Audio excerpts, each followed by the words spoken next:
Hmm.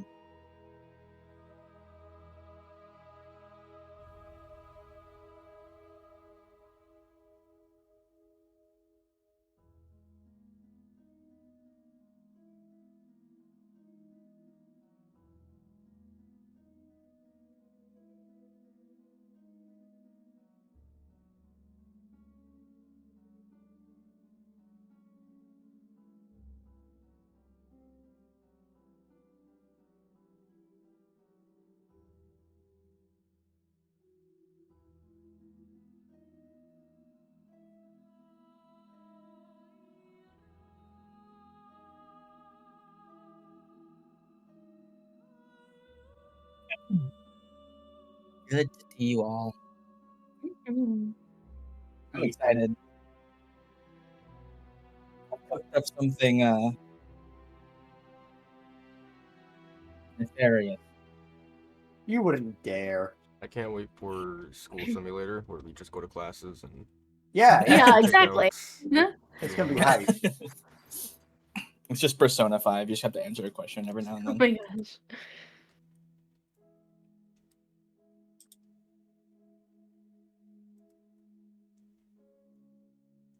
That was July 4th for y'all. It's good. It was delightful. It's quiet over here. Ended up going down to San Diego. Mm. Partied a little bit, Okay. That's crazy. as one sometimes does. I don't often, but on occasion. Who made the peanut man here? Could be anyone. Yeah. Peanut Could have been anyone, huh? Wait, where is he? Oh my god. Where did he I'm come just saying- from? Biv isn't here. That's the I only person. kind of love him. I kind of love him. I also love him. The spirit of the lake. I mean, surely that's canon now, right? Yeah, it's just I mean, it's right there. giant. It's a giant peanut. No one knew. There's Lockie laying down dead, but no one really talks about the peanut that assisted her on the way and You also know. fell dead. The forgotten hero of the history of this land.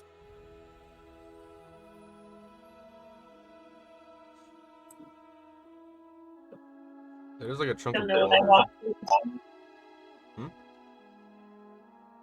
I just said I don't know what I just walked into. Something Oh. about peanuts. Do you know Yeah. anything about this peanut man?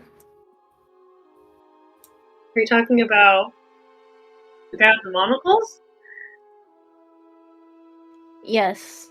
Isn't it? Yeah. Although this one doesn't have a monocle, curiously enough.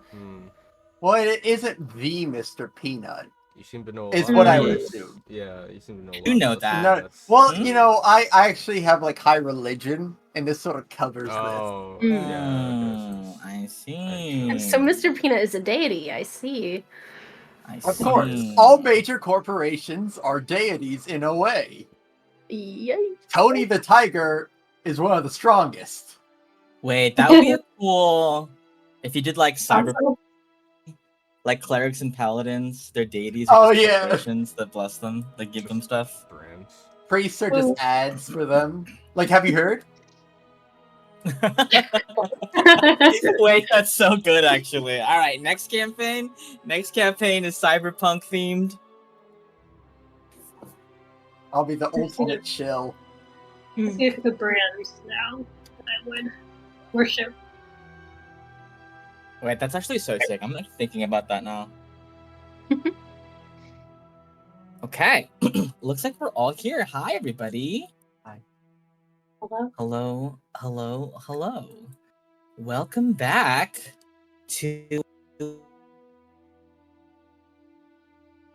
Tales of Ela, where our party is currently not themselves.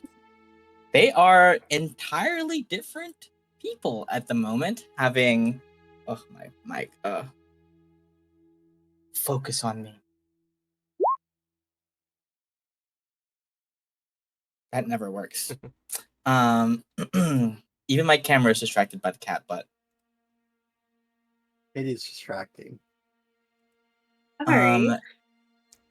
Yeah, our party is currently in their various guises.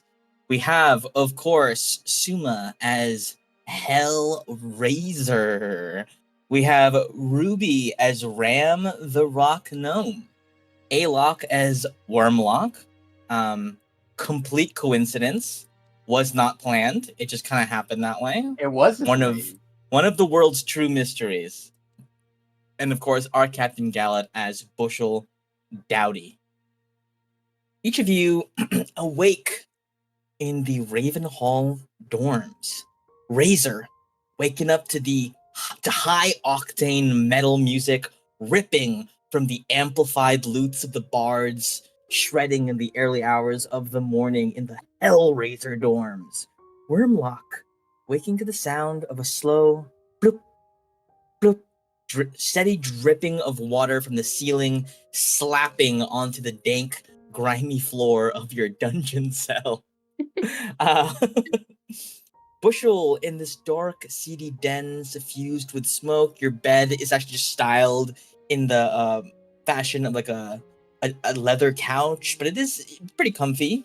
You are woken by the sound of knives being sharpened and potions bubbling and brewing in black pewter cauldrons. And finally, of course, Ram, waking up to the calming notes of meditation music playing from the Doom House central quarters as Lily Aylmore, head girl, leads the house through their morning yoga. I think, Ram, you wake up, you feel extremely well rested, and you hear Lily kind of like in the background going, all right, now, y'all, we're going to go into a downward dog. Easy there, and just exhale all those troubles away. Each and every one of us is going to have another blessed day, learning magic and figuring out how to overthrow the wheel of oppression that binds us all to our houses. Everybody, deep breath in. I love you, and out. I love me. Ram, does Ram participate in the morning yoga, or do they just kind of like try and? I believe you guys had said to meet up early in the morning outside of the school steps to kind of like just be all in one place again. I'm trying to decide if Ram would be thrilled at the prospect of doing yoga or horrified. I feel like they would try it for a little bit and then like get so sucked into it, and then they have to like pull themselves back and be like, oh wait, we're on a mission. Yeah, you get a little bit into it. You see a couple of people around you go, wow, that's really good form. Like, you're doing a great job. You hear a lot of, you're doing a great job from the people around you. Eventually, you kind of like excuse yourself. I think as you go, Lily's like, oh, hey, Ram, hey, if you gotta go, that's totally fine. I just hope you know that everybody out here loves and cherishes you. And whatever business you got in this early morning, I hope it goes great. Okay, who's talking to me? Lily, so she's this the Oh, head Lily, girl, okay. kind of the one that like welcomed you in and did a little celebration for you as you got in. She's a satyr, a very kindly face. You see, she says, but remember, once you're outside of these walls, Doom House. All right, you really gotta sell it for other people. Yep. I'll be like, love and kindness to you, Sister Lily. Yes, Doom House, and then I'll like peace out. Okay, you peace out. We cut now to Razor. Razor, you wake up, you hear Hell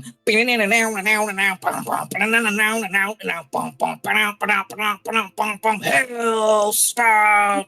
And you wake up to that. Your peaceful trance is completely disrupted. It's a miracle you were able to trance at all. But luckily, the electric lutists in the Hellspout dorms actually switch over to trance music. during kind of the quiet evening hours to help people like either do late night studying or sleeping, or in your case, literally trancing. You exit out of your room. Is there anything you want to do in your room? Any preparations before you head out? No, I think I'm good. I've prepared my spells. I'm just heading out. Yeah, you head out and you see, kind of like leaning against the wall of the door of the hall, like kind of as you exit out, is Jenny the Dagger, who is there flicking his little butterfly knife dagger, like kind of like back and forth. He goes, "Well, well, well, rise and shine, brother. How'd you trance last night?" Not too bad, actually. The music is quite soothing when you say. Oh, that's good to know. And you see he says, "You know, today's the day that they choose the 4 lucky individuals going into the Quadmage competition. Are you by any chance thinking of entering?" Hell yeah, that's what that's kind of what I'm here to do. You see he very quickly, go ahead and give me a dexterity saving throw. I love to. Thank you so much. On a 23, you see he lunges forward with his knife to like try and like kind of like pin you up against the wall. But you kind of like slip out of it, and so his knife, he wasn't aiming for your head. He was aiming at like where you're like the right to the next of your head, to be like intimidating. He like dashes forward, sticks his knife into the door, and like watches you slip away. And he says, "Just so you know," he yanks the knife out of the door and kind of like points at you with it. "It would be ill-advised for you to put your name in there. You see, the school that hosts the Quadmage competition gets to decide the rules and the challenges. And seeing as how this time around it's Ravenhall deciding everything, you can rest assured that every challenge will be as brutal and deadly as possible." And you see, give me an insight check. On a 15, you see he goes, "Therefore, we wouldn't want any weaklings going around under the name of Hellspout, making us all look bad.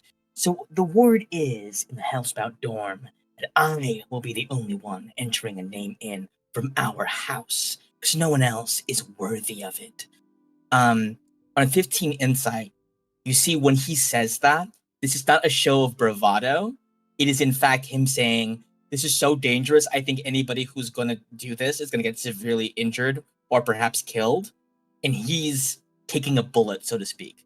He's basically saying, nobody else do this so that when the deadly thing happens, I'm the only one who could possibly go. Like you can sense that that's his intention. And he's kind of like burying it under this mask of bravado. I just kind of like study him for a sec, taking that all in, and I say, "So, what's in it for you? Why are you willing to put your neck on the line?" Well, obviously, someone from Ravenhall is going to win. And I want our school to get all of the glory and bragging rights, after all.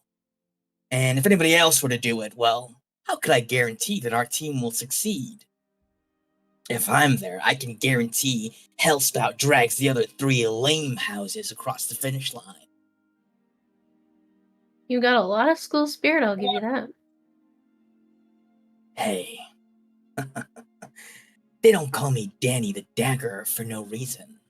They call me that because 1, I'm sharp, and 2, I always strike true when I set my sights on something.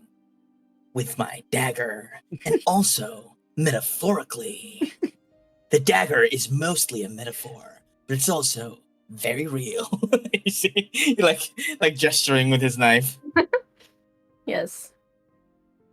Well, then, good luck. All right, as long as we have an understanding. And you see he combs his hair back with his knife, because he doesn't have his comb anymore. Yeah, I just sort of like give him a chill bro like knock on the shoulder, and I'm like, I understand. Good talk, brother. And then you see he lets you go to meet up with Ram. We cut now to Bushel Dowdy. Hey. Bushel, give me a perception check. Oh, I love these. Okay.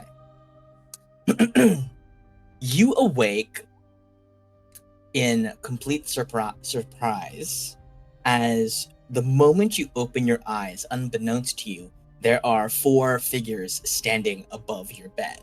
My The goodness. quadruplets, and you instantly, it takes you completely by surprise. They're standing over you, and they go, "Good morning, Bushel. Hey there, guys. Rise and shine. Welcome to your Yeah. first full day as a Wick Razor student." And they're all kind of laughing in chorus. I thought I locked my door.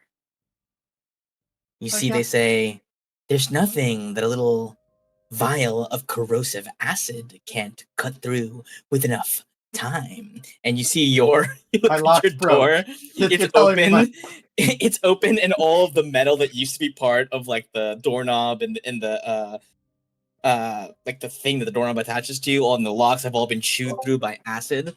And you see, they say, "By the by, we were wondering, are you at all interested in the Quadmage competition? I do plan on winning it, yes. You're planning on entering. And winning. We like your ambition." And you see, they lean in and they say, we owe you a debt from last night. Your bit of information about that hellion, Danny the Dagger. Oh, what an evil man. He sucks big ass.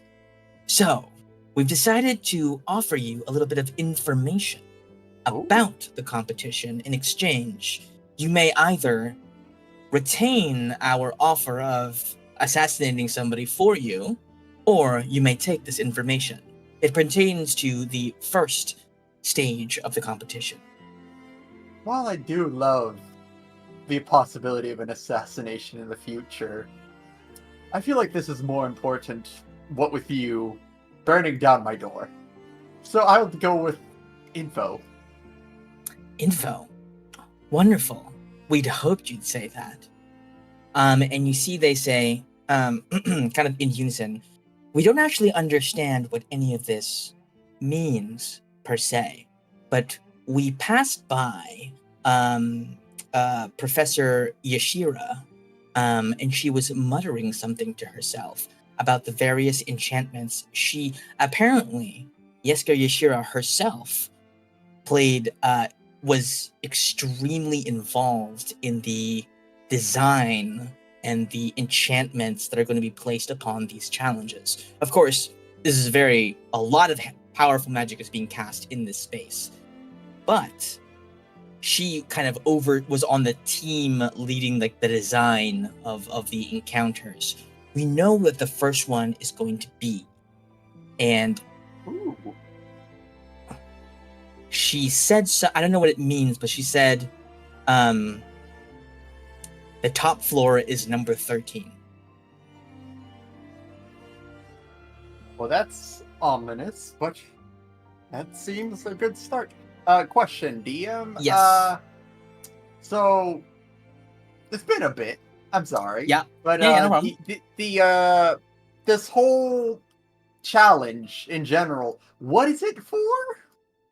What is the specific of it? So the winning team gets a big boon from their university that they attend. So for Ravenhall, one of the things that you receive, there's also, a cash prize. There are some, other considerations like, the rest of your tuition is free. So for like the students, what we know is that it is basically a tournament where you win tournament stuff. Yes. All right. But what you are going to get out of it specifically, since you are entering from the Ravenhall side, is this key card that will Child? allow you to gain access to the hidden area of the surrounding forest where Suli is being kept. Yeah, okay. So that's what you guys are getting at. Okay, and I do feel I do like to bargain a bit.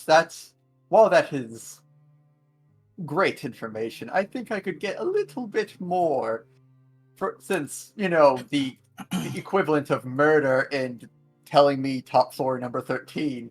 I think that's a bit different. Unfortunately, that's all we know about the challenge itself. I'm fine with that. That Professor Yashira? Sounds like an Yes. interesting individual. What do you have information-wise on her? She's an interesting character. I actually haven't quite. We can offer you half a murder as well. No, half a murder. Darn.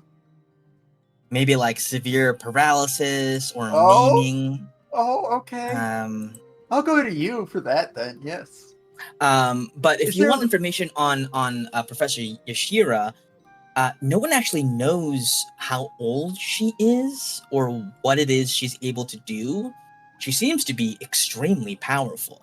And as far as we know, she's lately been extremely involved in a couple of things, but most notably is as last session I described to you that Ravenhall Academy floats above the ground. It is essentially a large chunk of land that has been lifted up from the earth and is flying like stationary above like the crater where it used to be. You see, they say she's lately been extremely involved in maintaining the enchantments that keep the entirety of the castle grounds afloat. She's been very involved into that and researching that. Researching that? Yeah, she wasn't there when the enchantments were first cast. So she had to catch up. But has been doing a lot of extra work into learning about those enchantments. Interesting. Well, thank you very much, siblings. Is there a cafeteria to start the day? Of course, we can guide you there. Come, follow the Smiths. And they file out in a group of 4. Their last name is Smith, as you may recall. And they file out. We go now to, of course, Wormlock. Our boy Wormlock. Wormlock, you wake up in your little dungeon cell. It's cold and dank and a little bit uncomfortable. Outside, you hear the rattling of bones as Winona Dolores's the girl that met you at the front door. Her undead servants are walking about, making food runs, delivering plates of pancakes and bacon to people. You wake up. What do you want to do this morning? Do you try and kind of leave the dorm unnoticed? Do you want to interact with these people, or are you just trying to get the fuck out of there and meet up with your friends? Yeah, he would use the earring, call his other Locky lad. Yo, what's poppin'? I can't really tell what time of day it is. I'm locked in a dungeon. Is it I'm time in to a go, dungeon or- equally, Okay, so Do you have a clock near you? Do clocks exist? I'm not actually sure. I mean, if there Yeah, was a clock, for sure. there might be Okay. ones around. Yeah. Okay. Yeah. It's about I think 7 in the morning. What time did we say? Did we say 8 or 9? I think 8. Okay. These kids are insane. Tell me about it. Do I go there now? What are you on your I don't way know. back? Be careful of paintings; they stab you. That's okay. Well, I'll avoid paintings, I guess. Okay. Whoa. There's no way he'd want to talk to people willingly. Yeah, he'd probably try to sneak out Okay. if it's possible. I don't know how. Yeah, give me a stealth check. That one. Come on. Come on. Even if it's a nat 1, it's still pretty good. 29. Okay. I think I have advantage They all too, see but ya. it's fine. You are damn near invisible. You sneak out, you sidestep everybody. You see that as you pass, it's actually trivial to sneak by. Oh, not trivial, but like easier than it might have been because there's currently an early morning poetry reading going on, being held by Winona. You see there's like a small little halfling boy with like bangs over his forehead, with a little black notebook saying, "Darkness, darkness is all around, pure and sweet like blood." You see, you just like get the fuck out of there. Well, Um, actually, if he was like, when he's paying attention, obviously that seems a little weird, but how much does it seem like school life would actually be? Is it just like a far cry from what you'd expect? give me an insight check. Okay. Wow. Okay, on an 18, this is more of what you gather from it is that this is kind of like a how do I put this? A extracurricular event that the Grumort students put on. It seems to be like a, hey, everybody in this dorm is kind of fucked up. Let's kind of like try and vent that together through art. Okay. So this is kind of like outside of school. This is something the kids put on for themselves, by themselves. Okay. This poetry reading specifically. I think Alok would see this. He'd like, typically Alok he'd want to move on, but then there'd be a little sparkle in his eye. He never went to like school, like public school with other people, and kind of wants to experience. That's true. No? He's got like half an hour to kill, probably. Yeah. What do? Do you just mingle with the crowd, or He do you probably like? no, he would like just like very quietly like get to the edge of the group and just listen in. But he's not like necessarily trying to hide himself, but he's not trying to make himself known either. Okay. You see, Winona goes, "That was amazing. Thank you so much, Carl. Everybody give a hand for Carlisle sharing his deepest, most innermost thoughts with us." Everybody snaps, I guess, snaps.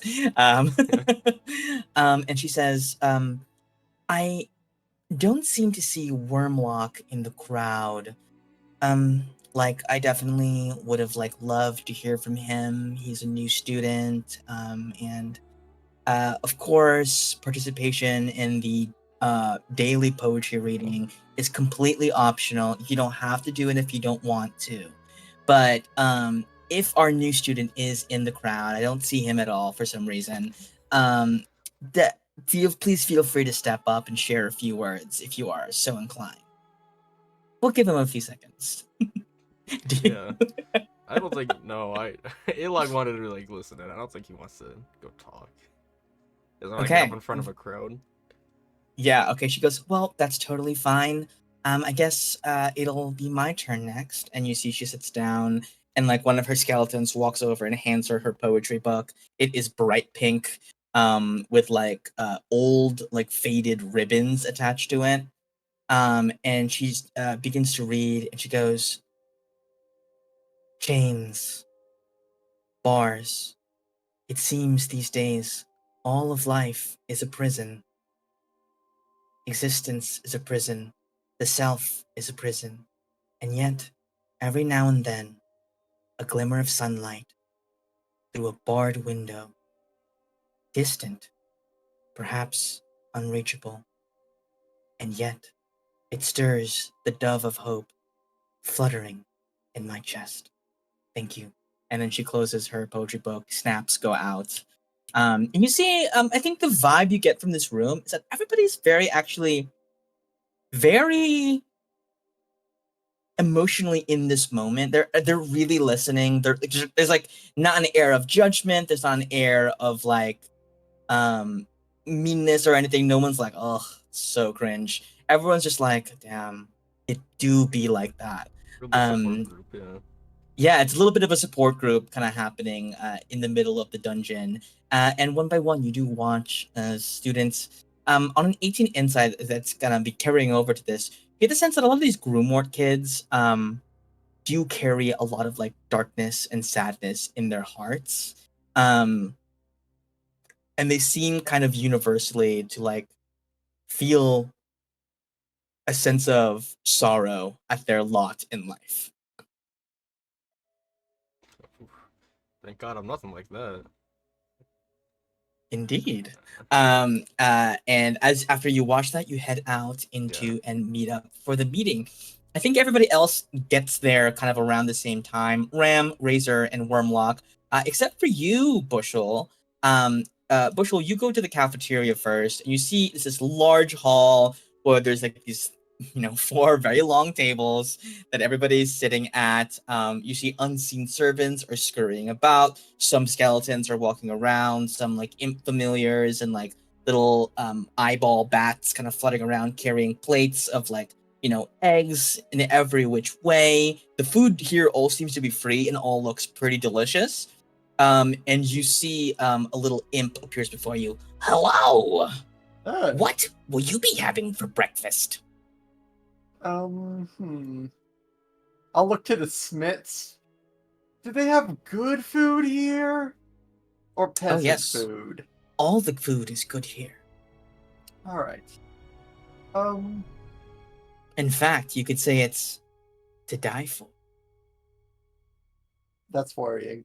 Can I you see 4 says, sorry, 2 kind of has a bad habit of making things sound more ominous than they are. Okay. And they're just really yummy. Yeah. Okay, yeah, pancakes. I want lots of pancakes. Okay. You get a full stack of like flapjacks. Go ahead and roll a d10 for me.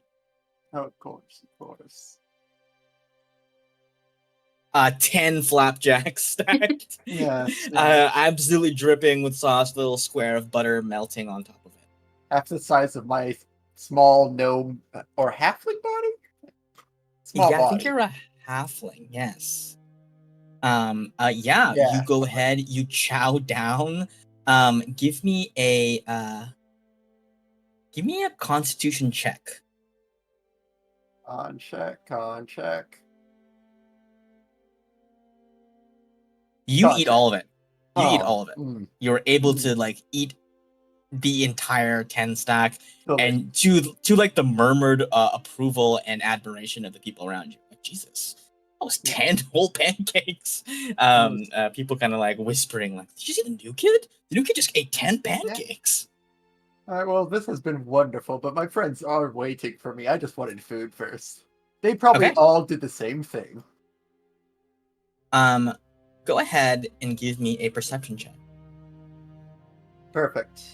On 2, you see nothing out of sorts or out of the ordinary, and you move on to meet up with your friends. All you guys gather outside on the steps where Professor Willow, had kind of like accompanied you to, and you guys are all together once more. Hey guys. It's been way too long since I've seen these fake yous. Yes. So how did initiation go for you guys? Do we all just stare at each other? I was personally attacked. Oh yeah, same. Oh. Okay. Yeah, I was chained up and put in a dungeon. Oh, that's worrying. I mean, kind of. It was maybe an oversimplification. And Ram? Basically all 3. Wow. Oh, okay. Everything that you just said. Wow, they go hard over there, huh? Doom. Get that one. Ram, give me a deception check, and you'll be using Ruby's stats for that.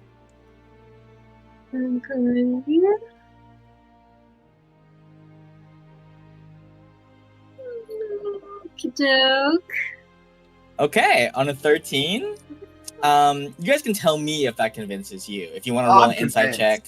Okay. You need to believe it. I mean, it's a Doom house after all. Yeah. I'm not looking to lie. It's just affirming Alok's like perception or, you know, his beliefs. So yeah, he believes it. Gotcha. Okay. Hey, Razor. Yeah. The the quadruplets over there, the Smiths. They're not gonna kill someone anymore, for me at least. And they told me, first off, whatever the first trial, top floor is number 13. No clue what that means. Okay.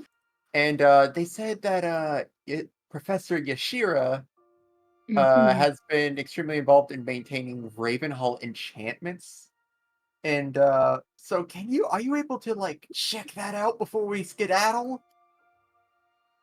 Just to see What? if she's making any alterations? Oh boy. I mean, I can try. Do we have enough time to like go anywhere and do anything? Yeah, you see actually as you guys have this conversation, Professor Willow walks out, the halls, the doors of the Great Hall swing open. Professor Willow, boom, boom, half giant, stomps forward. She's looking very prim and proper. She's wearing like a fancy like suit, like a nice suit that's like been custom tailored to fit her immense size, like a cravat and everything. Hair slicked back. She's like cleaning herself up a lot. You see, there you are. So, drawings for the chalice. The end point of when you can submit your names will be in a few hours. It is around 8 at the moment. Cutoff for the drawings are 11, and the actual drawing will occur at noon. So, if you guys could just, you see she pulls out 4 strips of paper, parchment, write your names upon these slips of paper, and I will take care of the rest. Yes, thank you. Dowdy. Thank you. Thank you. And you see she slips each of the papers into a tiny little miniature bottle, like a little message in the bottle, and she like stows them into her suit pocket. And she goes, "Very good. Now all that remains is for the 4 of you to just show up when the drawings occur, so that everything can proceed as normal." With that being said, you have the rest. You have 4 hours until then to do whatever it is you would like to do. I have a question, actually. Yeah.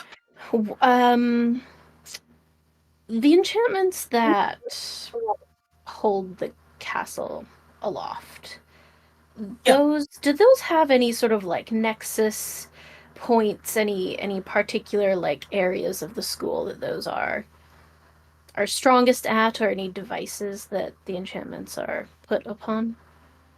To my knowledge, there is a sort of stairwell that kind of leads down into some tunnels that go down towards the bottom of the island, sort of where has been lifted from the ground, in which there is some manner of arcane nexus that channels the energy required to keep the castle aloft.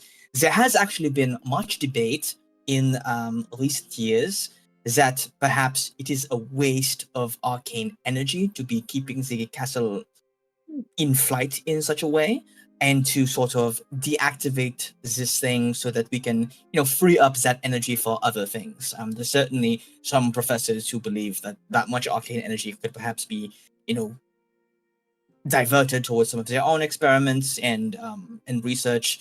But there are a group of professors who are staunchly in opposition to that. Why do you ask?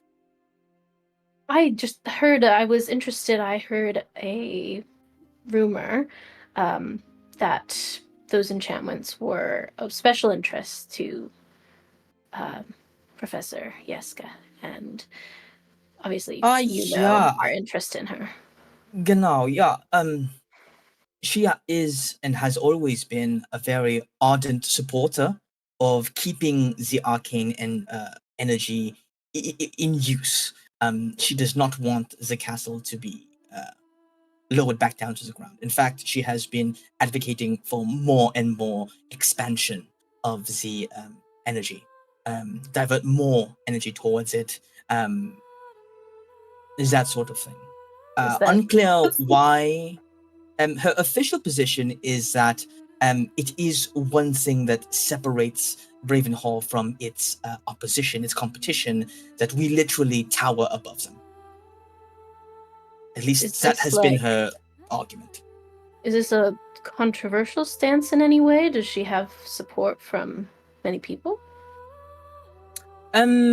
Yes, yeah. There are some traditionalists who believes that since Ravinia Starkind first lifted Ravenhall from the ground with that exact intent, that it should be maintained as such in reverence for our forebears. Although there are some that believe it is an unnecessary waste of magic. Certainly, I would say that in terms of number, there are more people who would rather see the energy used for other means, but in terms of influence, Yeska's camp is much more large. So perhaps some of the younger professors are more in favor of, modernity, use the energy for something else, whether the older professors and people with tenure and much more power, politically speaking, prefer to keep it aloft. I see. Thank you. If I'm just curious, I was wondering if we might take a look at some of this magic. I'm a scholar myself. I don't know if it's in a restricted area. Is it possible to take a look? Well, the first chunk of that tunnel system is, in fact, extremely accessible to students. Much of the lower dungeons are, in fact, have been converted into classrooms and such. Also, getting much further than that may be more complicated. It may require some trickery on your part. I believe it would be, I myself will have to be kind of at the chalice pretty soon and be by it at all times, both to work my magics in order to prevent. Basically, I'm not going to force. It would be impossible to force the chalice to spit out your names, but it is possible for it to ignore other names that are put in. So once the sort of entrance period begins, I need to be at the chalice at all times to guarantee your selection. So I will not be there. However, if you guys want to take a look down, it will be on you and your own means to convince or murder your way down to the lower floors. Understood. Thank you. Right. And you see, she just shows you a map of the school and tells you where the that stairway is. Cool. Is that what you guys want to do in this time period before the drawings are set to occur? Well, I turn to Gallet and I say, I'm willing to take a look and see what of interest there might be. I feel like I have a theory, but it's up to you. Well, it's up to all of us, really. But... It's the only thing I can think of that's productive within this time. I guess we could try to raid Professor Yeska's room. I feel like that is a foregone conclusion. Honestly, this is more on you. You're the smart one, magic-wise. Yeah. If you think you can glean anything from this, then I'll fully support you. Well, anything that Yeska is interested in feels like something I would like to know more about. If only just to know what her next steps might be. So I'm willing to take a look. But you might have to help with the convincing. Oh, but of course. But yeah. Cool. Are these names correct, by the way? Am I spelling these right? Is it bushel with an E or without an E? With an E. with an E? Like that, or with 2 L's? I'll just there. I put it. Oh, it was that Oh, way. it's Okay, Ellie? that's Oh. Of that's course. what it was. Okay, I remember it wasn't spelled normally, and I forgot which way it was spelled. Okay, cool. All right, so you guys all, as a group, head down towards these lower levels, and as you do so, I think it goes down. It's this like dark dungeon type area. There's torches on braziers, and you do see it opens up into this like larger chamber, with like classrooms kind of like offset along the sides.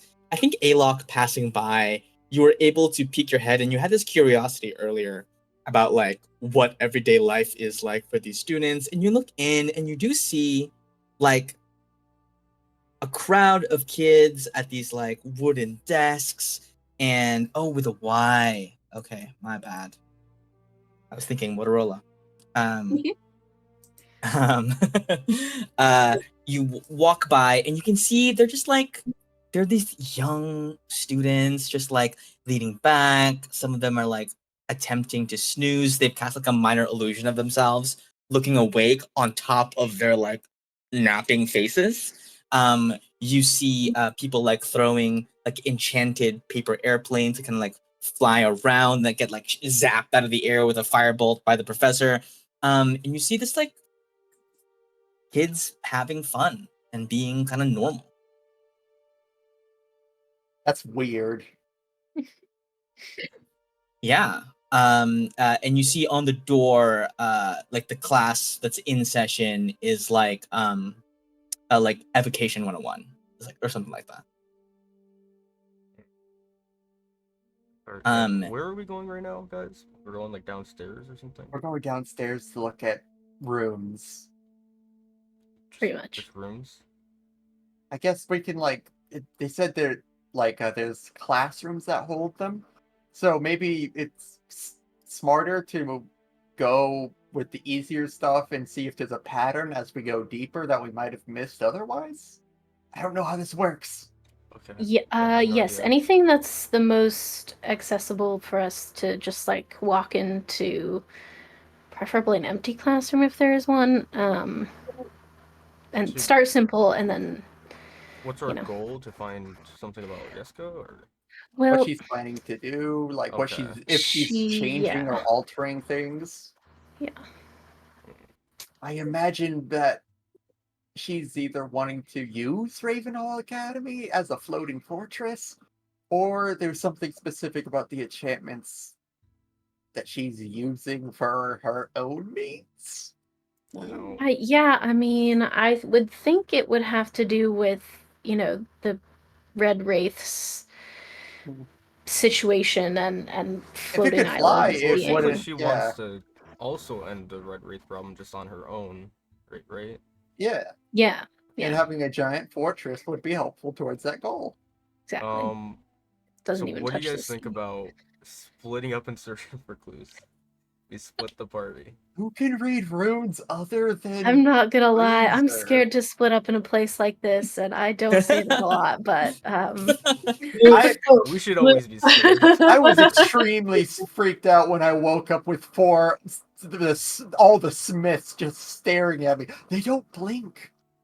You don't know Yeah, they that, never but they blink. don't blink. Yeah, I never mentioned that, but that's canon. Well, So I'm okay with staying I together. just wonder if,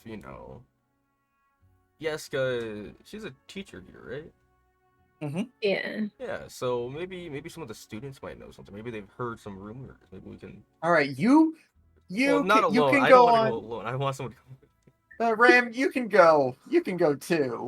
We Yeah, could yeah. look at. Do they have like a records, like a place where they hold all like the student employee records? Maybe is Sure. that online or is that?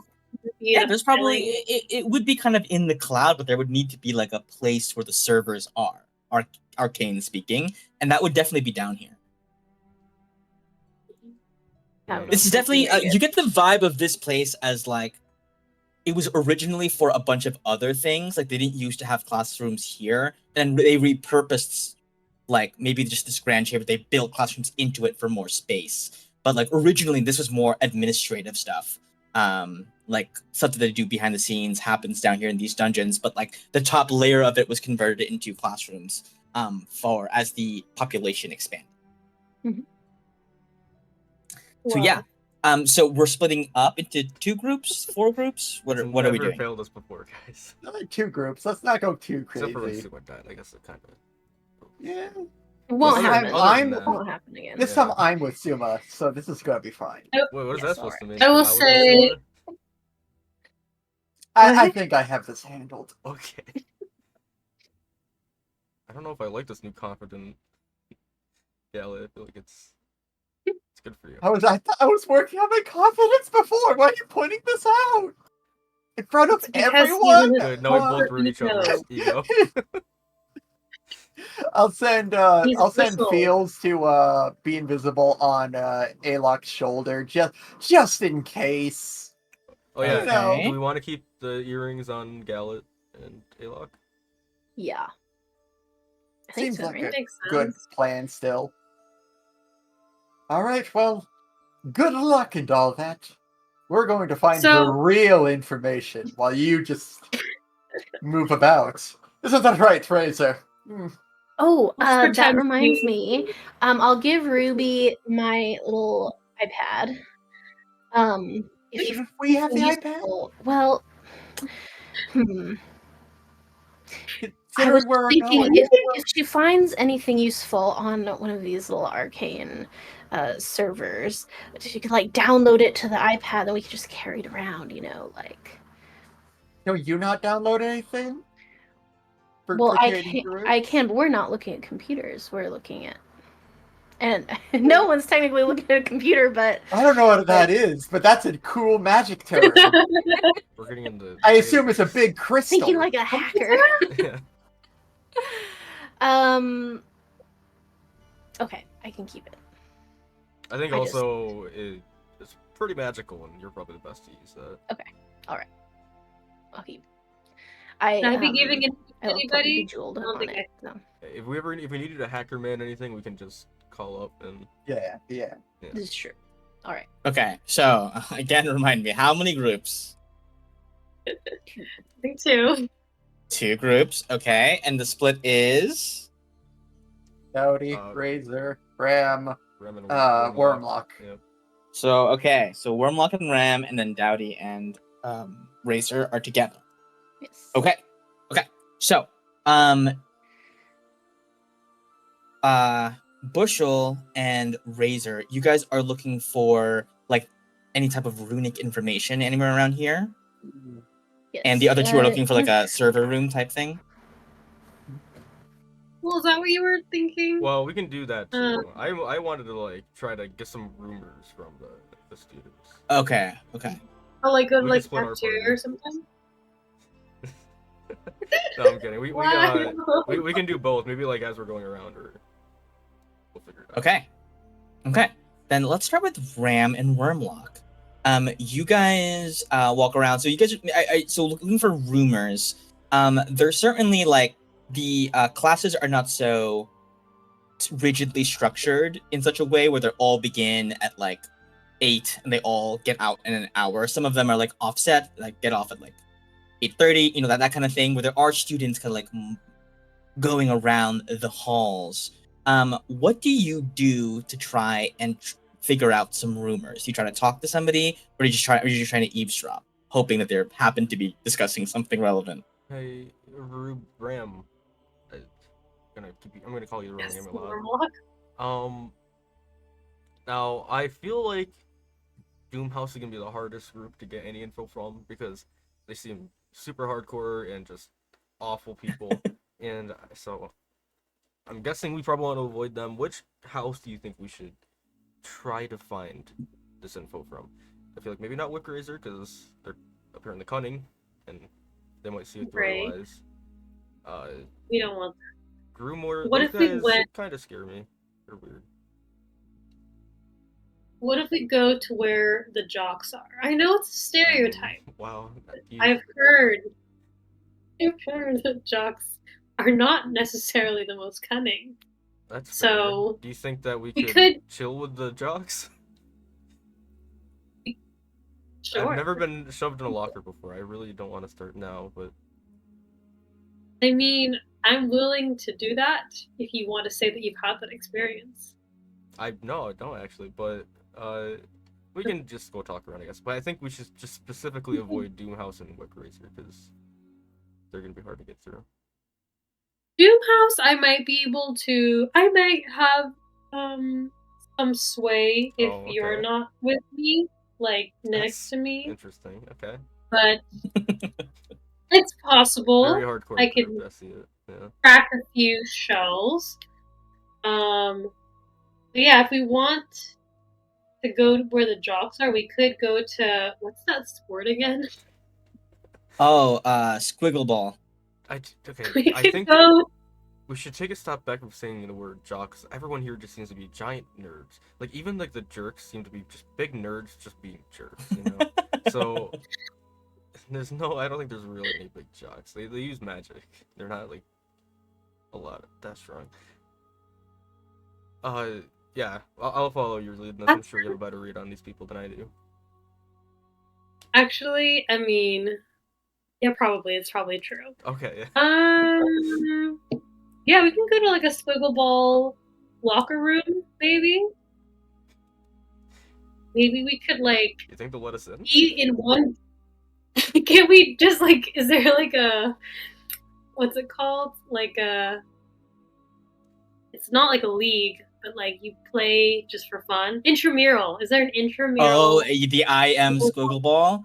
Yeah, actually, Yeah. as a matter of fact, Like we're pickup gonna games? say, yeah, like you know how so sometimes outside of class hours, usually college clubs meet in classrooms that just happen to be empty at a certain time. And you know that or I guess you can ask around and you figure out that the I am. So the official like house Squiggle Ball teams have their own fancy locker rooms and like equipment stuff, but like the non like this, I am gets shafted and they get their like storage and their locker room is down here in the dungeon in like the bottom, where nobody else really goes. So you can find that if you want to. How does Squiggle Ball work? Does it require magic to play? Technically no. It helps, Okay. certainly, but really it's a physical sport. You're riding a frog that plane shifts. Okay. And you try to hop into planes where the goals are, and the goals shift every now and then. So you're riding the frogs through like the plane of fire, plane of air, and stuff like that. You're riding through the astral plane to try to get to these goals and score on them. And the enemy goalkeeper has to keep like plane shifting to like the correct place to try and block you from scoring. And certainly you can just try and hit other people with spells and such. But there's also magically enchanted bowling balls that just fly around hitting people at random, and being physically strong could allow you to bat those away. Okay. Yep. What do you think? Do you think you're up for that? Like, if we could win a Squiggle Ball game or help them, we could earn their favor. Oh. We could earn their favor, and then we could, see if they can. See if we can get some more information. Yeah, you were talking earlier about getting that like that experience. I think that's it. Coming back with the story saying we won a game of Squiggle Ball, having no prior experience. Yeah. Honestly, sounds awesome. We've had lots of other experiences. I know, but that's like the cool one here. We can go back to Gallet and soon be like, hey, we won. Look at that. That's true. That's true. All right. And then next time they'll want to split up with us. Oh, Like yeah. There was some shunning happening. Yeah, definitely. I think Gallet's really taking his role to heart. He's really leading into it, I feel like. Yes. Okay. So you guys head out. You walk into the Squiggle Ball Club, the I Am Squiggle Ball Club, and you see a congregation of kids from different houses, all kind of like congregated. And you see this. Let's see. What were they? This hell spout girl, and you see she is jacked, like a very buff young woman. Definitely like barbarian adjacent. She's wearing this like tank top that's just like a regular like shirt with the sleeves have been like cut off with an axe. Like just rippling muscles, super buff. And you see she goes, "Hey guys, welcome to I Am Squiggleball. Hey, come on in, you two." I don't think we. That's right, you. Everybody look at them. They're coming, they're entering the room. Everyone look. And you see God. everyone turns and looks. And they're like, "Hey, how's it going? What's your guys' names?" Ram. Doomhouse! Oh, we clearly have a Doomhouse person in the house. That's great. You'll fit right in with the other people. You see, she points, and you see other people that you recognize from the Doomhouse quarters. Look at you and go, Doomhouse. They're like, "Oh, you're getting it. You're getting it." And you, sir? Wormlock. Wormlock. Okay, cool name. All right, everybody. Do you guys have what positions do you guys play? I'm running back. Defense. Defense. Okay. Yeah. You're gonna. That's great. That's great. And you like running backwards? Yeah. Love it. Who are you asking? Looking at Ram. Okay. Yeah. I just like running in general, back, forward, sideways, diagonally, Okay, good. Oops. Then okay, that's great. Just for a refresher, everybody that doesn't know the hold on. Who doesn't know the squiggle back positions in case anybody needs any refresher on that. We do have we have our frog quarter frog, we have our full frog, our half frog / running frog. We have our frog receiver. We have the frafties, that's frog safety. Of course, defensive frog backer. And I think you. She points at you, Alok. Sorry, Wormlock. It says you're gonna be. I think we definitely need a new outside frog backer. And you over there. She points at you, Ram. You see, she says, "I'm sorry to ask you this. I know you just walked in, but clearly, you're walking in with a lot of energy, and I really love that. Our quarter frog actually just got expelled. Yeah. So we are missing that position. Do you think you can maybe slot in?" Ooh, yeah. See, like I went to like a different school, so I might know the different terms. Like we use like Mhm. you know what I mean? Like it was maybe like the plan, version of Listen, basically the quarter frog can either throw the ball towards one of our frog receivers, and then Or they can catch them and plane shift ahead towards the end zone, or they can just run the ball. Hop themselves. the ball. Yeah. So if you want to just hop the ball forward, then you can do that every single play. Like it might be difficult to kind of read the defense and the offense if you're just now slotting into this position, but you can just run it every time. Okay. Yeah. If that's what the team needs. Excellent. Hey, you're really doing us a great favor. And you see, she says, "It was a real shame what happened to our former quarter frog getting expelled from Ravenhall." I mean, it's How not did way to go. that happen? Were they too What can nice? you even do to get expelled? They were like a weird like conspiracy nut. They had a real problem with the magic tithe. Do we know what that is? Oh, sorry. Are you guys new? You guys. Oh, okay. So basically, at the end of every week, every house, has to contribute a certain amount of magical energy. Store them into this little totem. And I think that just kind of goes a long way into keeping all the magical defenses and enchantments of Ravenhall kind of running properly. And they had this weird conspiracy theory that like the magic was being used for something bad, and it's like, Oh, well, look bad, at like that. what? Interesting. Just a couple leveled spells every week. It's not a big deal. You rest and you get them all back anyway, right? Like that's weird. Right. Wait, so they thought that what do they think it was being used for? Just something nefarious. They didn't specify the No, nefariety. they just kept saying like, oh, it's they're using it for bad. I don't trust this. I don't trust this. And they got expelled for it. Which unlucky for them, I guess. Ugh, they probably have to go to Inkwell now. Ugh. Oh God, kill me. Well, guess that's what happens when you're a nut job, huh? Yep. And you see, they take you up. They give you these like saddles. And you see the squiggle ball, which is a ball that every now and then turns into a squiggle as its form shifts and alters, depending on what plane it's in. And you guys go out onto the fields, to garner some worm luck. Well, whenever I have a time with no one's near me, I'm calling Gallet and saying, "Hey, look into this magic tithe thing."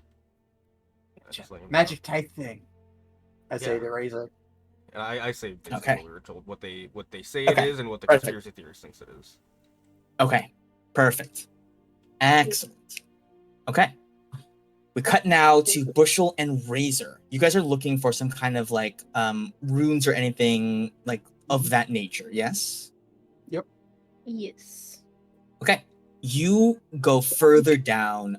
As far as you can tell, as you descend, you pass mostly just like classrooms, mostly just like storage closets, that type of thing. Yeah. On the way there, is there any rooms that are either abandoned or it looks like there's not as many people there, but there's still a teacher? Sure, yeah. All right. Razor. So for us to have a good alibi, I was thinking there's gotta be like a school hall pass or something that we can get from a teacher. Sure. So let's get one from a teacher. But All right. should we steal it or just ask? Well, they don't know us, so why would they give it to us? So let's steal it. I guess I'll just go invisible and steal it. Yeah, do you need any help turning invisible? No, it's actually I have the Ring of Spell Storing with invisibility on it, so I'm not really great. losing it. All right. So I guess I'll go invisible, and I'll sneak about and try to rob them. Okay. You see a very large, stout man who's like grumbling to himself, large beard, like, give me a stealth check. Okay. You are able to stealthily walk up near him. Give me a sleight of hand check as well. On a 24. So you're trying to get like a school, like a pass? Yeah, like a school pass or literally anything that could be used as an alibi. Sure, you definitely are able to pull like a piece of like a couple of rolls of parchment, or like from a roll of parchment, like what they would usually use to sign like a hall pass. It's like the blank template of it. So in the way that like, when you get sent to the nurse's office or something, your teacher can like fill out a form for you that you take to the nurse or whatever, that kind of thing. Just like it's not going to be signed by them or have any information on it. But you may use some kind of trickery to make it appear that way in the future. All right, gotcha. And do they have like a name on their desk or anything? Yeah, their name is Professor Hadrig. Hadrig. And with the other papers that I picked up, can I get an idea of what their like penmanship is somewhat like? Very sloppy. You see there's like a chalkboard, and it's very like sloppy, like they have kind of like fat fingers, like a huge hand, and everything here is a bit too small for them. You imagine Professor Vienna probably has a similar issue of like they're just big and the writing implements are small. So their huge fingers kind of have trouble. They're kind of like grabbing with their fists and kind of like doing this. So Okay. it's kind of like not great penmanship in that way. All right. And I'll skedaddle with my ill-gotten goods. Great. Go ahead and give me another stealth check as you exit out. Let's see. Advantage. There we go. Okay, great.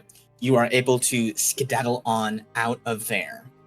Okay, you guys continue to go deeper into the dungeon, and as you go, you notice that it stops being like open at both sides, leading to doorways. It just starts becoming like a long, narrowing hallway with steps that lead down and down and down and down. Eventually, you reach a single door that says no shootings beyond this point.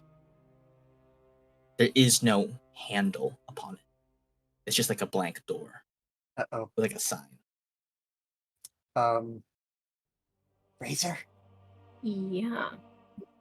I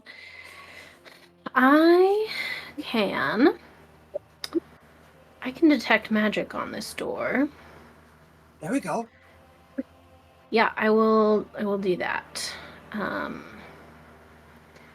Okay, question for you, Gallet. Can use a spell slot to make this fast, or I can take my time? What do you think? Only if you taking your time lessens the chance of you setting off an alarm. I think it probably does. Let's take our time. Just in case. Okay, I'm gonna ritually cast Detect Magic. Detect magic. Okay. There is indeed a few layers of spells layered upon this door. There is certainly a numerous amount of like different alarm spells that are like layered upon it. One that's like sends an alarm out to the the faculty to send somebody down here. There's also one that you are aware will basically take a snapshot, like almost like a picture, like capturing the image of whoever it was that did the thing to the door, as well as a glyph of warding upon it that is set to an explosive rune. Okay. Can I tell? I'm not sure if I can tell with a detect magic, like what would set off the glyph of warding, like what conditions would set it off? Breaking the door. Breaking the door. Okay. And one more question. Can I deduce whether dimension dooring past this door is going to set off any one of those things? You are uncertain. Well, what you're uncertain of is this. You don't know if there's more detection things on the other side. Mm-hmm. Yeah. Oh, and But you can dimension door past it, yes. my other question would be, does detect magic reveal any way of actually opening it? Yes, it would seem it would have responded to a faculty keycard. Okay. Or destroying it.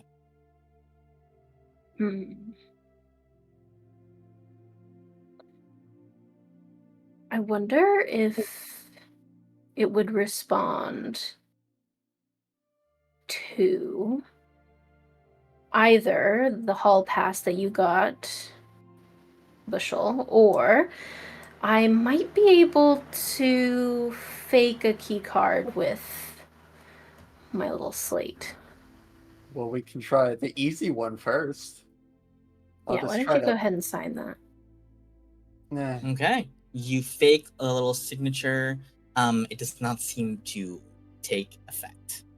All right. Well, it was worth a shot. Okay.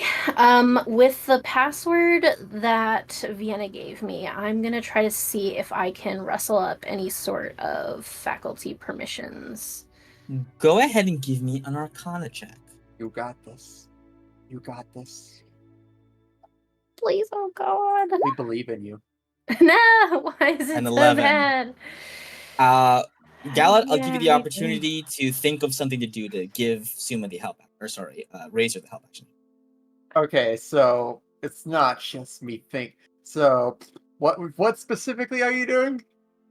I'm trying to like find because Vienna gave me like a faculty pass for the little iPad, so I'm trying to like get into the faculty files and like find someone's keycard info, so I can like trick it into giving us permission to go by. I don't see how anything I can do could be helpful. um. Okay, wait. Give me. I don't know, a 50. No, that I don't think that would help. Uh. I'm just like look at. I don't know what to do. I don't know what to do. There's just so much information. Wait, there is one option I What have. is it? Yes. I take out the book. The book that. Okay. And I'm Wait, I have loading. those tomes. Yeah? From Trivia Night. Tome Oh, trivia the night. tome from Trivia We Night? didn't use them. You know what? I will allow that. It Hey, is esoteric knowledge of many different kinds. can I still look And through my book? I will say that you consume one of the uses of the book. You have one left to gain advantage on this check. Great idea. Great idea. I will I meant for happily that do to be used in the trivia, but there's also a perfectly fine way of using it. Come on, baby. 19. Okay. On a 19, you were able to like kind of convert like the iPad into some semblance of a ID, whatever, like magic that is in the key cards usually kind of like gets infused into the iPad, and you bring it close and it opens up for you guys. No sweat. You delve in further, perhaps exchange a short high five.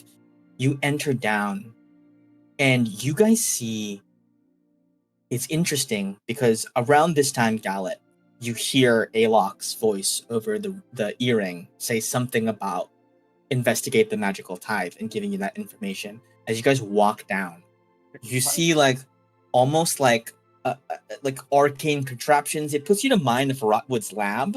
Yeah, Like that's been a while. metallic brass contraptions and gears turning and like moving about, and you see these little like crystals in the shape of like these totems that are charged up with magical energy that your detect magic is still running soon, so you can detect how like brimming with energy these crystals are. They are being like siphoned and then sent downwards. So from what you can tell, putting together what information Wormlock and Ram gathered, you can tell that the tides are being used to power whatever is further downstairs. You enter down and you can begin to see like layers and layers of runes and glyphs upon the walls, like flashing and alternating, lighting up as kind of like time passes. The enchantment cast out of the to enchant an entire like island-sized thing to float in the air is no small feat. And the enchantments that have been cast in this place are very, very deep and rich. Shuma, you can give me another Arcana check to tell what's been going on. Actually, give me an investigation first. Okay. On a 14, you note that a lot of the runes inscribed upon the walls, a chunk of them seem to be much more recently done than the others, indicating that it has been altered quite recently, in like the last few years, as opposed to like ages ago. Now give me another Arcana check. Mm-hmm. And on a 17, you can tell that what used to be a standalone like levitation spell is being converted into a fly spell.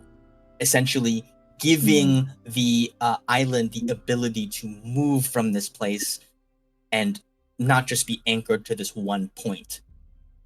I will say also this, on a 17, what you guys discover is that it is not just that the magical tithe is going down to the core. Some of it is being siphoned elsewhere.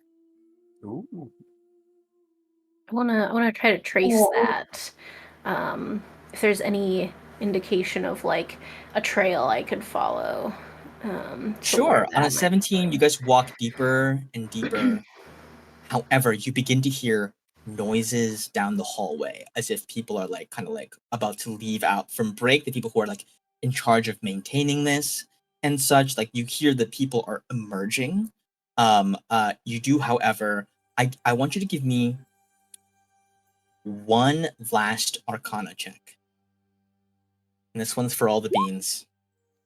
Okay.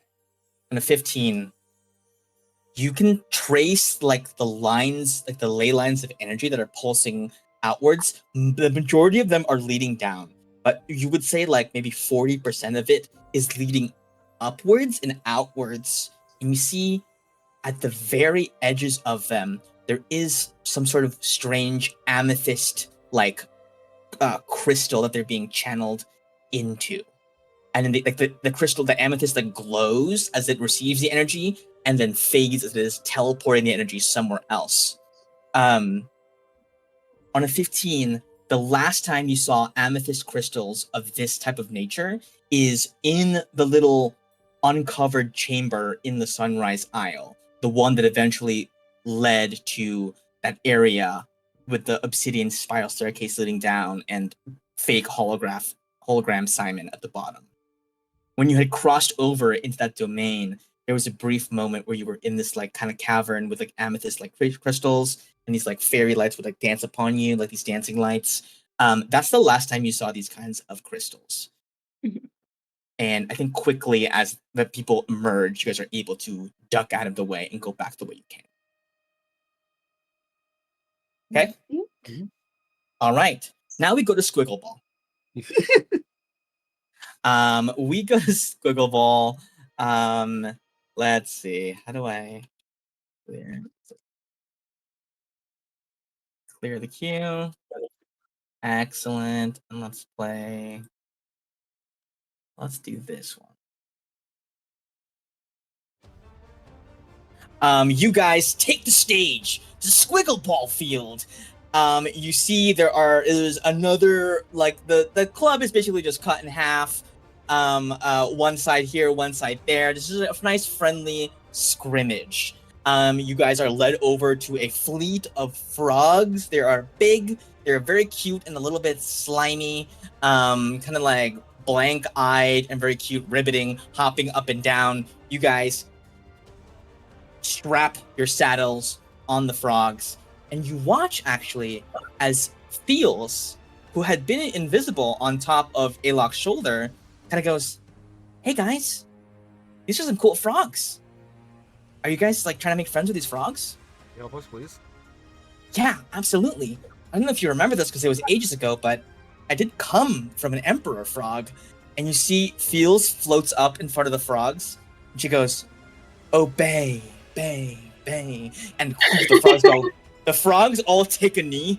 "Yes, your majesty." And the frogs immediately like get their game faces on, like become very intense. And like you were able to straddle them, and you see they respond to every single thing that you might have. So Squiggle Ball is very similar to American football in that there is a quarterback trying to either throw or run the ball and try to get to an end zone. It's also a little bit more soccer because instead of just running into the end zone, you have to throw it into like a little goalpost. However, difference between both of those things is that both teams are both trying to score at the same time. So you're both on offense and defense simultaneously. I'm not going to get into the specifics of how this game is going to work. So what I'm going to ask is that, Ram, you are running the ball every single time. So I need you to give me an athletics check with advantage, as your frog is very much inspired to be helping you out right now. Okay. Just like how I remember Ball with dimensional teleportation. Okay, on a 15, you rush forward. Ball is in your hands, squiggling. As you charge forward, the defensive line rushes to meet you. You plane shift out of the way. The frog does this instinctively and automatically without you having to tell it to do that.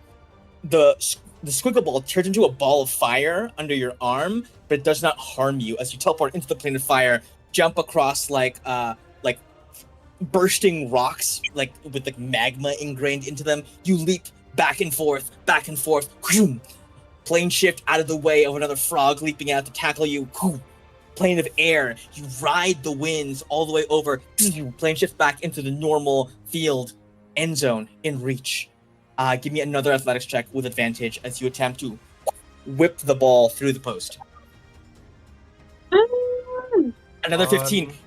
Bing, bing, bing, bing, bing, bing. Squiggle ball. Announcer goes by. On the opposite side of the field, Alok, you are a defensive frogman. What you're going to do? I will allow you to make an acrobatics check to try and trip up the opposing quarter frog is also trying to run the ball. Actually, no. The offensive quarter frog is throwing the ball. Give an acrobatics check to try and get a pick six. What? An interception or whatever it's called. Okay. You're gonna take the intercept. Yeah. On a nat 20, you read the route that the frog receiver is running. You get to that spot first, leap extra high, catch the squiggle ball, and immediately, begin running the ball. You weave your way through the defense, spinning out. You see your amulet actually enhances your frog's ability to plane shift, cutting through the different planes quickly and efficiently, plotting an excellent path. And you go ahead, you jump right. You don't even throw the ball. You just jump the frog through the goalpost and land in the end zone. I'm gonna say, there's still 4 quarters of the game, but in these roles kind of encapsulate what kind of goes down. You guys absolutely kill it at your respective roles. At the very end of it, you see the leader of the club. Her name is Poppy Jameson. Goes up, she goes, "Oh my god, you guys are incredible! You guys are so good! You should play on the actual team. What are you guys doing playing IM?"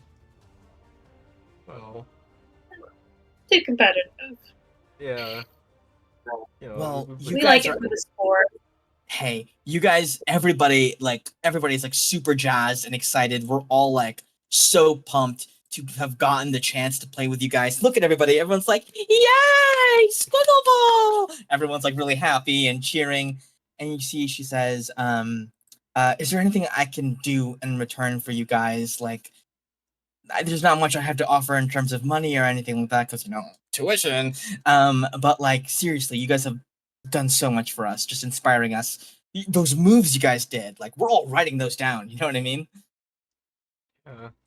Ruby, I actually forgot why we did this. I kind of just wanted to play. I feel like it's like we're just whispering in front of her. I think it'd be weird to ask for information right now. I don't know. I was thinking we would just like casually ask. Maybe we ask. You know what I mean? Yeah, maybe we can be like, "Hey, what do we say? How do we casually get into rumors?" Do we say like, "Hey, where people usually hang out," or like, "Hey, can we get an in at like a hangout spot or something?" Maybe that's a thing.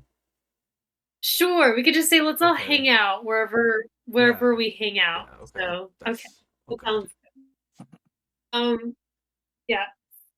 So Wormwalk and I have conferred and agreed that we would just like to hang out with you guys and celebrate. She starts crying. She just starts crying. It's like, did we say the wrong thing? I thought you were gonna like extort me for like information or something, or like some like weird Doomhouse thing, like sacrifice a lamb or something like that. But like you guys are so cool. Okay, listen, I'm part of a pretty exclusive club, because it is shockingly difficult to find people in this school who are like chill and not crazy. But there's a room in one of the hallways in the dungeon. It doesn't look like a room. It just looks like an empty hallway. But what happens if you walk back and forth past that hallway while thinking aloud, God, I need a place to fucking chill for once. Everybody here is crazy. A door opens. And we call that, the room of relaxation. A lot of like, the more cool people, like less crazy people, gonna go there to like settle down and just like chat. And honestly, some of the most interesting people in this school kind of congregate around there. I can show you right now if you like. Sure. Yeah, No no, time. great. Like, Yeah. Cool, hell yeah. let's do So you guys go, the frogs hop away, like they know the way back to the, the storeroom. They have a little like indoor pond that they all chill at. You guys walk back and forth 3 times in this hallway, thinking, God, this place is insane. I wish I had somewhere to like chill with people who aren't crazy. And a door like opens up out of the stone. And you open it and you see a nice, chill, like den. There's like nice comfy couches and like someone's like making drinks in the corner. People are like there, they're playing board games. There's like an arcane Connect 4 game happening. There's like chess, but like with little familiars, and they're just high-fiving each other instead of fighting to capture the pieces. You go in and everyone's like, oh my God, new arrivals, that's so crazy. And I think as you're here, you guys are instantly accepted. Everybody here seems very cool. And you get the chance can I- now. Yeah. real quick. I'll just tell you, like, hey, do you want to? Sorry, Wormlock. Do you want to convene or check in with the other group, and if just let them know how they can get here if they want to come as well, because they can just Do you think they'll be allowed do to what we come did. in if they? Yeah, why not? I mean, if they, Okay. I'll just let I them don't know. see why like, not. to just say that were given access. Okay, yeah, I'll Yes. let them know. Okay. Then I will say you guys can like chill for a bit and everybody reconvenes here. Is that cool? Yeah. We're mingling a Okay. bit while we wait for them. Yeah. While you mingle, Alok, what is there any more like rumor trying to figure out? This is definitely a space where you could ask questions and nobody would like think twice about it. Because like a lot of the people here are kind of in the vibe of, isn't this place insane? Like, and are kind of willing to talk about anything. Maybe I don't know. Maybe I try to get to know a little bit about the other houses and like the general vibe of those houses and how people feel about them. Or at least the people in here. I guess including my own house too, just all the houses. Just the general vibes. Yeah, just how people feel about being in this, this university, and also like the different houses and how maybe it's not like a great idea to group people up like that. Yeah, and what were we gonna say, Talon? Oh, nothing. I was just going to use the earrings just to remind, hey, if you have any free time or anything, I also just remembered we do need Andros's like notes. And I don't know if they're here or elsewhere. Maybe I can talk to Andros and he'll lead me there, or like. I love this. This is so cute, by the way. You guys are both doing this. I'm sweating. Alok, how are you guys doing? Ugh, Jesus Christ, that was close. Alok, I think what you get after talking to all these people is generally like, I think you've had multiple experiences now that have kind of pushed you towards this direction. You don't get a lot from the Doom House kids. The Doom House are just like, Doom House. You see, they're a lot less aggressive than the other Doom House kids that you've met, and I think Ram, you know what that means, but like Alok or Wormlock doesn't. But you see a Hellspout kid is like venting to you, like, oh my God, it's like, I just feel like everybody is being extra all the time in a way that doesn't feel super authentic. Like, you know what I mean? I feel like coming in, you're like generally like, maybe I'm more of an impulsive person. Maybe I'm very spontaneous. Maybe I'm always raring to go. But then you get into Hellspout, and you're just kind of like peer pressured into jacking up that vibe like 10 times. And it's a lot. And you see someone else goes, some kid from Grumar, it's like, oh my God, like I totally understand where you're coming from. Because like, yeah, like I've always been sort of like a gloomy person, but like kind of you get into a group of people who all kind of like have a similar vibe to you, and it becomes like this weird arms race of all being the most that thing you can be, and it just kind of feels like everybody is trying to be something they're not, because kind of like we're always more than that, you know what I mean? But we're forced to double down on like these few characteristics of us. It just feels like limiting, you know what I mean? Very unhealthy. Yeah, Ram and I are very, very authentic. Try to be. Yeah, 100%. Yep. Yes. Yeah. I Never get what would you mean. never pretend to be somebody else. Yeah. Like that's With- so what you see is what you get. that's You know. uncool. I Yeah. feel Yeah. you. I've never not been Ram. I like Honestly, Ram. Like like I think. Yeah. Like. Yeah, not no, a day I in can, my life. Okay. I definitely get that. And that's, I think, kind of like what this space is for. You know what I mean? Just people who like to be themselves and Mhm. who don't like to assume other identities or like try to pass themselves off. As somebody, the door opens and Gallet walks in, Oh, thank God. and then you see he goes, like that guy over there, he seems, he also has that vibe of like, would never pretend to be another person. Oh, You know what I for mean? sure. Just like you, looks at you, Wormlock. Don't Definitely look too not. close. Yeah. Then looks I at get it. you, a Ram, and goes, I can tell that like you would never use a fake name ever. Like that's just not who you guys are about. What's so You know what I specific? mean? It's the You know? sweetest thing someone's ever said. I feel the same way about you. What was your name again? Domenico. Domenico. I feel it Same just way. feels like it's your name. It just feels so real. That's 100% my name, I bro. get it. I probably could have just guessed it because I just like feel it from you. Yeah. Hell yeah, brother. What happened in this conversation? and then Bushel and Razor walk in, and you guys can reconvene and discuss what you have learned. Hey guys. What you Hey, learn? hey. Oh, some stuff. How did it go with you? Did you find really good information that we all require? Well, we got the magic We're in the plate thing, process. and we got That's this room. Yeah, Yes. this is We also nice. crushed some This is kids nice. in Squiggle Ball, but That's what I'm talking You about play? up there. I feel kind of bad about it though, because I feel like Ruby and I were trying our Oh. hearts out, and it felt like everyone else was kind of just there casually, and we kind of ruined it for them. I almost feel. But Oh, they were clapping at the end. Maybe they were fine with it. Maybe we should start a Reaper Squiggle Ball team. What do you think? Oh, that'd be great. we lack the. I To- think Yeah, we that don't was really. I feel like the the frogs are pretty important. That's not an issue. Well, Okay. maybe the best or the worst idea to bring it to the We have a Reaper. lot of money. We can fund this. if we convince the Red Wraith into a Squiggle Ball competition. Yes. Wait, Then For it's all just the worth marbles. anime. Okay, our boon is that we get the frogs after the tournament, and then Oh, we challenge them to this game. That's genius. See that's- nothing wrong. that'd be wild. This is the best way to save the world. Any kind of boon, we just want the frogs. I mean, you should have seen Ruby and I out there. We were crazy. It's good. We were pretty good. Wormluck was really good.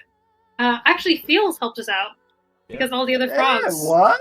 were like, Feel? we. Yeah, I don't like to Oh remember my that part. 'cause God. now it kind of feels like we cheated, but I'm sure it's fine. No, it's fine We to didn't cheat. cheat. Oh, okay. No one got you. I'm so proud of you, Feels. It's great to see you going out there and doing your own thing. All of you hear a bell. Bong. Bong. In a voice, you hear Vienna's Willow's voice echo out pretty much everywhere in the school simultaneously. The entries for the Quadmage competition are hereby closed. Ooh. In precisely 1 hour, we will be drawing the names. So all who wish to be present for this activity must be in attendance at the Great Hall. Otherwise, your entrance is invalid. Notably, the other three teams have been selected by their respective schools, and it is my duty at this point to read out the names of your fellow competitors. From Wolfspell Academy, we have Cyrena Shea, Morgana Mistwood, Hexia Watts, and Ebony Darkness Dementia Ravenway. Thank God. Can you put that I'm last gonna one need in that. chat? I'm gonna need all of them in the chat. And I'm. I must meet Ebony. It is just a must. This is from Wolf. Something. Wait, This these are is our lucky Wolf Style left. Academy. Oh man, we're gonna have to destroy these people. It's unfortunate. Next up, from ESU, we have Frost Winterhide, Chilwood Coldman, Dwayne the Iceberg Johnson, Oh my Okay. god. and Steve Wilson. Let's go, Steve! All these supporting characters. I love them. Imagine your middle name being Dementia. So we're adding all of these people to our crew, right?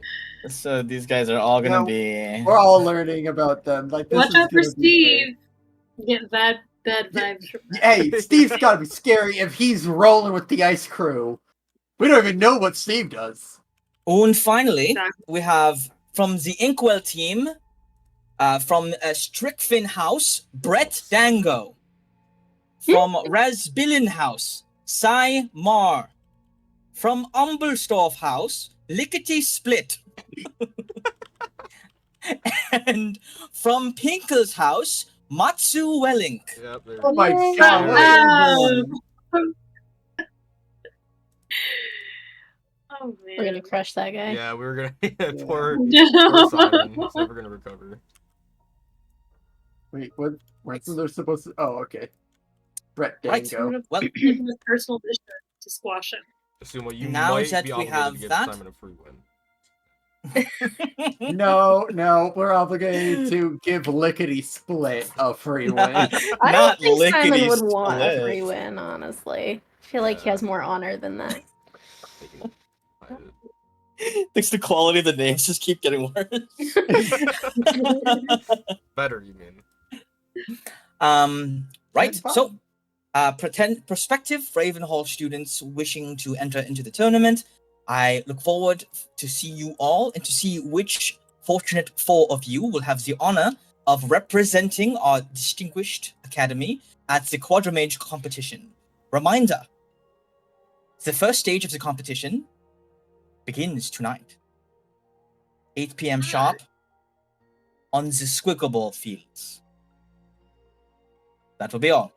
Thank you. Well, thank goodness you know what those are. Okay, so you have a little bit. You have an hour to kill. Do you guys just talk amongst these people and then head over? Maybe we could try to get some dirt and then head over. Yeah. What dirt are you looking forward to trying to get?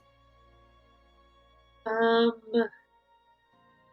mean, I think Professor Yasuka, maybe like how influential is she? Nice chess. Hell yeah. How influential she is. Okay. You try to dig into that. What you generally get, Ram, is that Yeska is like not the head mistress. There is a headmaster of Ravenhall. It's not her, but she is like de facto the head mistress, basically. She is certainly the most influential and powerful of the faculty and has the most pull and sway over everything. Yeska is, on the head of the thesis approval committee. She is in charge of the Quadmage competition committee, both for designing all of the encounters and is kind of overseeing that, while Vienna is in charge of manipulating the chalice because of her just personal talents at that. Yeska is overseeing pretty much everything else. Oh, I just Do we want know to. why? Do you know why? Why she has she's so much power? she's just been around a very long time. So she's been alive for like hundreds of years. And has been like accruing power and like she's like, you've heard of tenure? This is ultra tenure.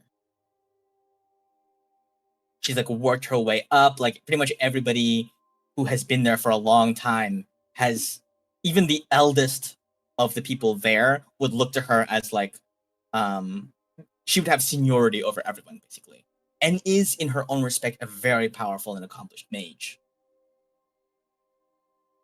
And you know of Yeska as having read a criminal enterprise for a long time. She certainly has the charisma and like kind of like the leadership skills of like a ringleader, as you guys well know. If she's able to lead a criminal organization, surely she's also able to kind of like worm her way to the top of like a rigid academic hierarchy. Yeah. Also worth noting that due to her knowledge of the future, she may just know how to get on people's good sides.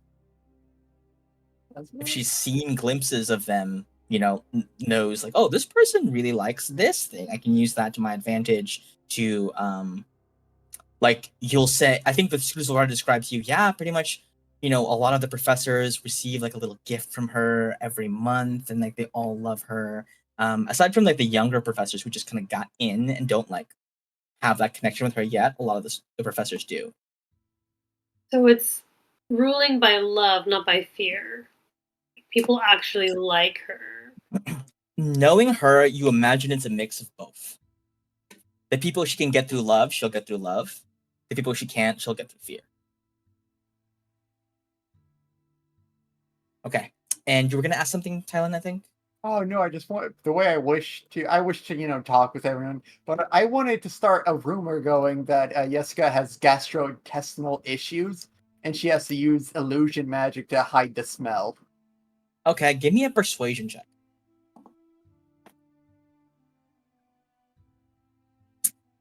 This feels very like Mean Girl. It spreads like wildfire. It spreads like wildfire. You have planted a seed in very fertile soil here, because kids love gossiping about their professors. Okay, I think with that, you guys all talk and share and also take in rumors. You guys make it all the way over to the Great Hall, back where you got the your breakfast bushel. Oh God. And you see that the tables have been cleared out. There's a crowd of students there, and Vienna Willow is there. And Yeska is in attendance. You see like a bunch of members of faculty are standing behind Vienna as she stands before the chalice of water, a large crystal goblet of like churning liquid, translucent, and you can see through the crystal into the water that's roiling inside and frothing, casting up waves of crash on the insides of it, sending foam spraying out over the audience. You see a pale blue glow pulsating from within. You see she waves her hand over the crystal. Uniquely, she is well suited to this because she's so big. She can actually like reach out over and like stir the water with her hands, and eventually raise it up. And you watch as in that spout of water, 4 messages in a bottle jump out, crack on the floor, and each slip of parchment floats up. And they fly over. She turns them and casts a spell so that the parchments read themselves out loud. And you hear, from Hellspout House, Hell Razor. And you see Danny the Dagger. I don't know if you look at him first or he looks at you, but you see Danny the Dagger goes, brother, I told you not to do that, brother. Is he like standing fairly close? I think he starts pushing people out of the way to get over to you as like a spotlight, arcane spotlight, beams down upon you and people kind of like step out of your way so that everyone can get a look at who it is. And you see like Vienna like gestures to like have you walk up to the chalice, and Danny like gets like interrupts you in the way, like grabs you by your like robes and goes, brother, I told you not to do this. It's dangerous. I told you that I understood, but I didn't tell you that I wasn't going to do it. Trust me on this. He turns and says, can Danny the Dagger volunteer as tribute? And Vienna goes, no, Daniel, sit down. Daniel! You see Danny goes, but raises up his dagger, and Vienna goes, sit. down, and you see Danny the dagger gets shunted out of the way, like painlessly, but like telekinetically shoved as you are able to walk forward, and get recognized by the Chalice of Water. And you see the next parchment lights up from Wick Razor, Bushel Dowdy. You see the quadruplets go. Very well done. And spotlight goes down. You were able to strut forward and claim your prize. Next, from the Grumort House, Wormlock. I don't remember if you had a last name. I don't think you did. That's it, yeah. It's Worm Space Lock. Worm Space Lock. Okay. It'd be weird if A-Lock and Wormlock, like that would be weird, right? If that was that close. As you start walking Wormlock, you feel a hand on your chest as Winona looks at you, stops you for a moment. She says, I didn't know you were applying. Yeah, it was a spur moment thing, you know. You see she reaches into her cloak and pulls out a femur bone. Okay. And she says, for good luck. Is this luck? Thank you. Yeah, thank you. I feel very lucky now. Yeah. No, yeah, It's very cool. Knock him dead. And she disappears back into the crowd as you walk out. And lastly, from Doom House, we have Ram. You also don't have a last name, I don't think. Ram. And spotlight goes on you, and you just hear Doom House, Doom House, Doom House, Doom House. And you are immediately set upon by the Doom House kids, who like lift you up onto their shoulders and like take you go Doom House, Doom House. And you hear a message spell being cast into your mind. You hear Lily go, honey, I had no idea you were me until I get into this competition. Are you sure you're going to be okay?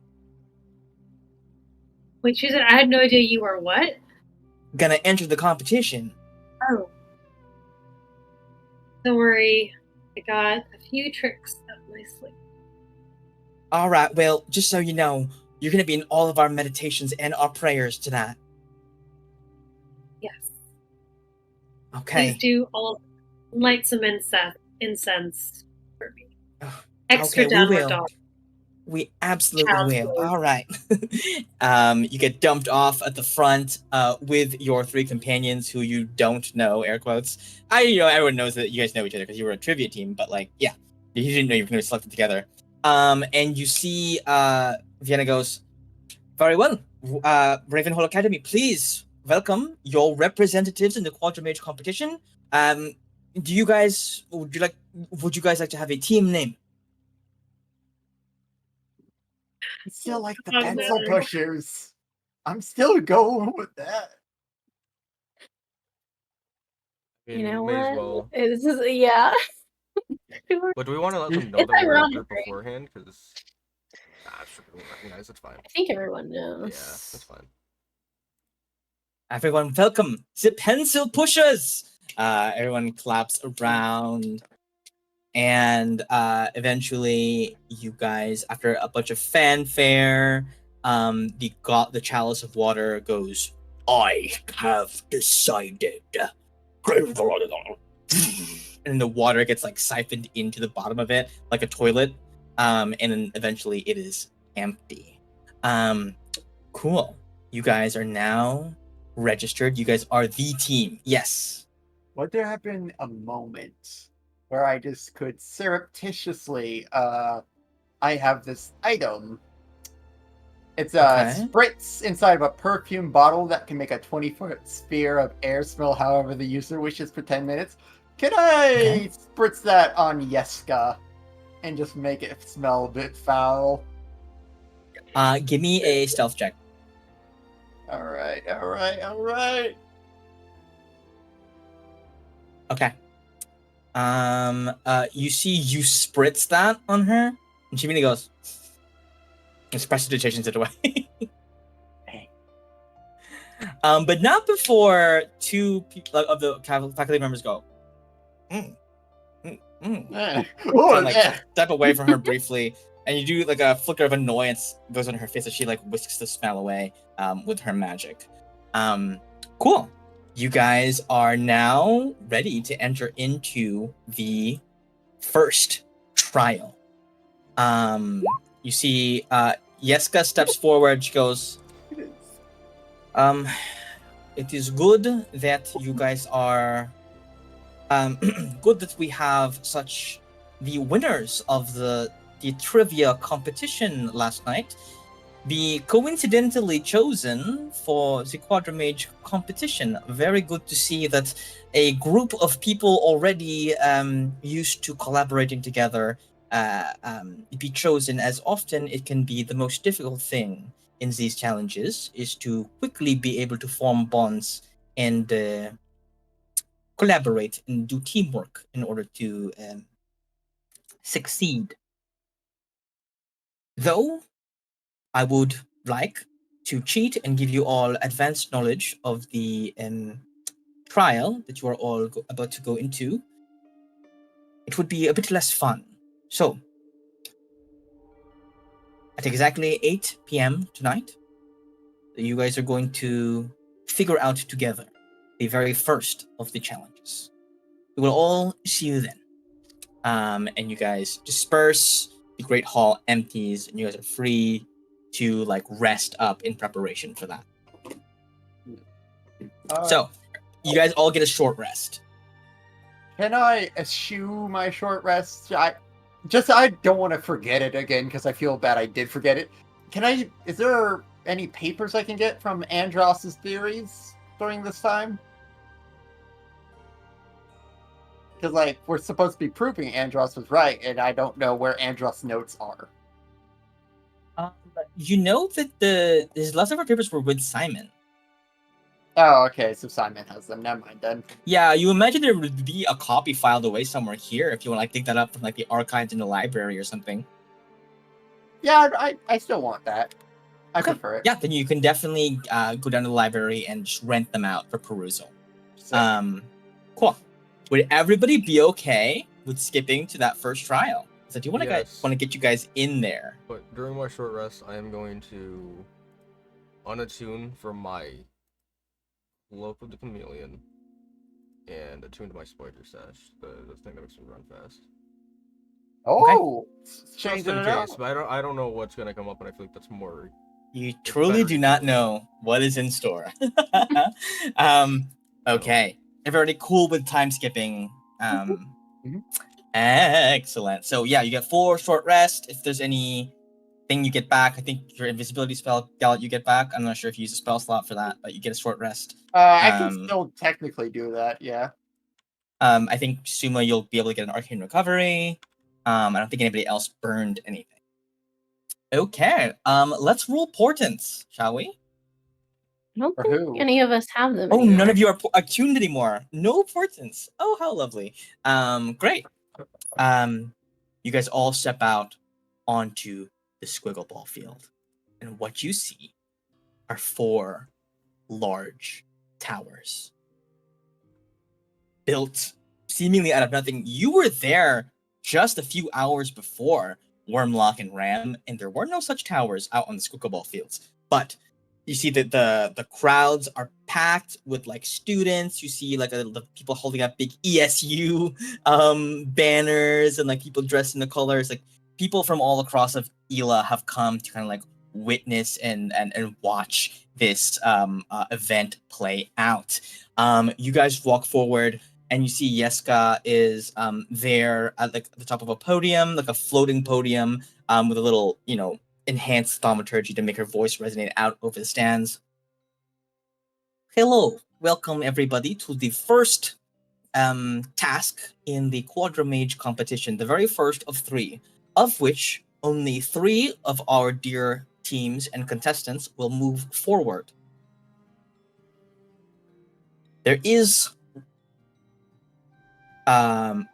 are 4 wizard towers here before all of you. As may be known by many, a wizard's tower is said to be their sanctum sanctorum, the place of their greatest power. And in seizing power, one may be forced to contend with such a thing if they are to overthrow and murder any enemy wizards, especially powerful ones, in their way. I will let you know this. Each of the contents of these towers are radically different. Some of them may be more deadly and more dangerous than others, although all of them, I am sure, will prove to be a great challenge for anyone who wishes to reach its summit. The objective of the contestants is to reach the very top floor. How many floors there are in each tower? That you will have to find out. What challenges you may have to overcome? That you will also need to find out. But the team who finishes their tower last will be eliminated from the competition. Does that sound good? Can I get a hell yeah? And you see everyone's like, hell yeah! Yeah. Introducing the teams. Darn First, yes. from Wolfspell Academy, and she lists out the names again, and you see like it's like an all-girls school. They're all wearing like witchy costumes with like witch hats, all kind of dressed in black with various adornments. All very like cottagecore outfits with a splash of like, mostly black coloration with some pops of like earth-toned like flowers kind of like lining their arcane pouches and their focuses. Ebony Darkness Dementia Raven Way has like the most killer eyeliner with like Oh the my black goodness. tears streaming down like She put up this. her middle finger. She's just at the walking over crowd. like, yeah, doing this. Lucky man. So over it. You see ESU comes out. They all have kind of like a frat boy type. ESU is mixed. Is what's the word? What? So co-ed, yes, co-ed. But they're but just so happens that they're all kind of like frat guys pulling up.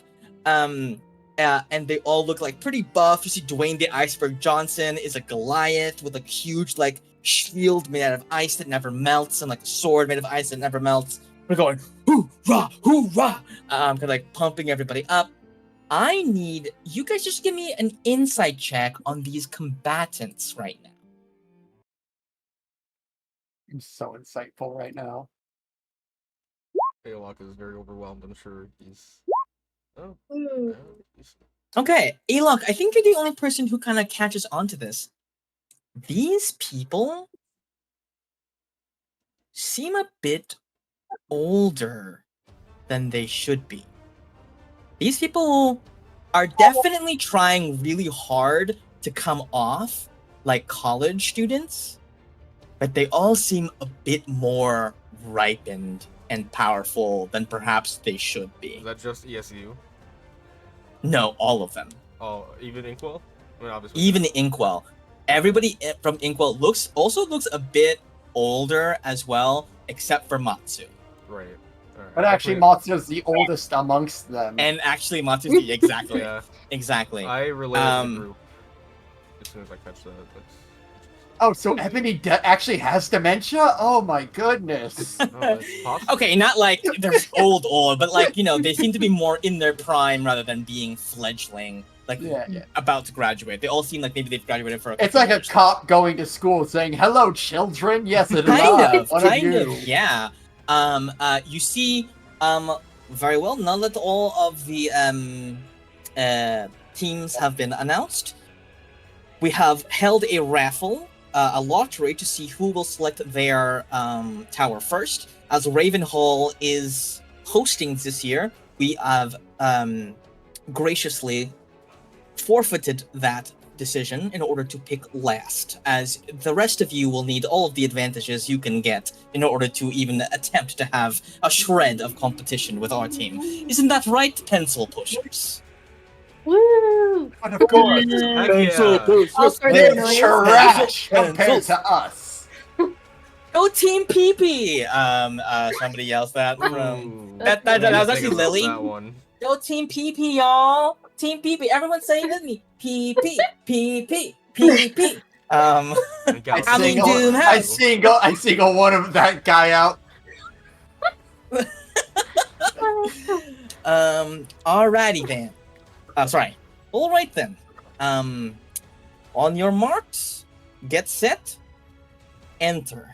You guys go into like the left, like the southernmost tower, and enter in. You arrive in. Give me 1 second as I. This may take a little while for you guys to load into, but please wait diligently. That makes it more exciting. You will be in the very top left. Hey, what's Oh. poppin', people? Ooh, look at that map. Oh, boy. It's not Okay. loaded yet, but Yeah, it might take a bit. But we only see the one. Yeah, you guys don't see anything else, right? Just the one floor. Yep, Yeah. just There's the one blurry. floor currently? Okay, good. That means I did the dynamic writing correctly. Let me know if anybody has any problems seeing it. I know Roll20 can sometimes struggle with bigger maps. It's just blurry for me. I don't know if that's for everyone. it's just loading. Yeah. Okay. I'll let you know when it's good. Yeah. In the meantime, I will just describe the room that you're in. It is a room of pure marble floor with 4 large gold-colored platforms that seem to have runes inscribed upon them. They're certainly magical in okay. nature. However, at this moment, they seem inert.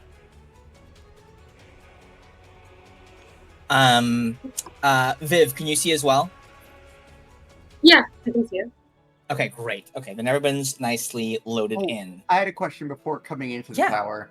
Yeah. Are the towers adorned with the amethyst? No, they're not. Okay. They are just plain white towers.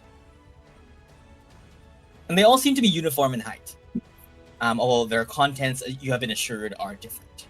Hey, Razor. Mm-hmm. So do you think the upwards mana wasn't going here? Honestly, I don't think we have enough information on that yet, but maybe going through the tower will reveal something. Okay. Can I start to read the runes on these platforms? Sure. Yeah. Go ahead and give me an Arcana check. You got this. You got this. 19. All of these platforms are teleportation pads. Oh. You get the sense that each of them will likely transport you to a different room. Oh. Or I think what you no. I will say you get the sense that they will they're not guaranteed to send you to the same place, is probably how I would phrase it. So each platform goes to a different place, but if we all got on one platform, presumably we would all go We'd to the all same go to the same place. Right. Yes. Guys, I can go invisible and I can go on to one of them, and I can like talk to you guys and say like what I see there and see if I can come back. We can try to do this quickly. That's smart. Or just, I'll also note or that if they we seem- want to blitz it, 4-way split, and I see was what thinking that happens. too. Well, yeah, we could try that. What I want to Oh, test this is before we gonna do be that, so much fun. what I wanted to test before we do that is I want to try going onto a platform and then trying to come back here to see if we can do that. And if we can't, Yes. then That's smart. That's what I want to. That's why I want to be able to communicate with you guys, and we can just go to where I went. I will note that the teleportation platforms seem to be inert. They don't seem to be active right now. Oh. Is there anything else in this room? Give me a perception or investigation anyone can give me. Ooh. Oh my god. Hey, what's Damn. up? Oh my god. Okay. Jesus. All right. Extremely high rolls. I think what you guys gather is this. Gallet on the nat 20. What you discover is that there are certain markings on these platforms that seem to indicate that each of these platforms has a different rule attached to it. Oh. They will teleport you to the platforms don't necessarily take you to a specific place, but maybe they have some kind of rule to them that govern which place they take you to. Suma and Razor and Wormlock, you guys, I think, discover that one of the squares, specifically this one over here, is loose and a part of the corner has been chipped away. Upon lifting up the tile, you see on the backside of the tile, it says, "This is floor 0." And as you read that aloud, the teleportation paths activate, all 4 of them. It is now up to you where you want to go. You choose Warmlock. And which of you, if you're going to go together or one at a time? Yeah. Also, do you guys want me to do like a bless before we? But then again, I don't know if it'll be effective if we all go somewhere different. It only lasts for a minute. Right. If they will get say- in trouble, it will be helpful. Can we have everybody roll initiative right now? Okay. Oh.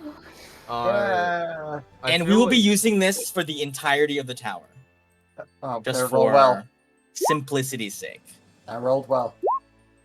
Yes, you did. So there's a couple ways to go about this, because we know that these aren't tied to a specific floor, but like a rule, which means that if we don't go on at the same time, we might go to different floors.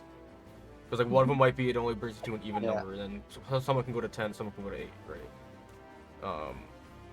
So we might want to get on at the same time.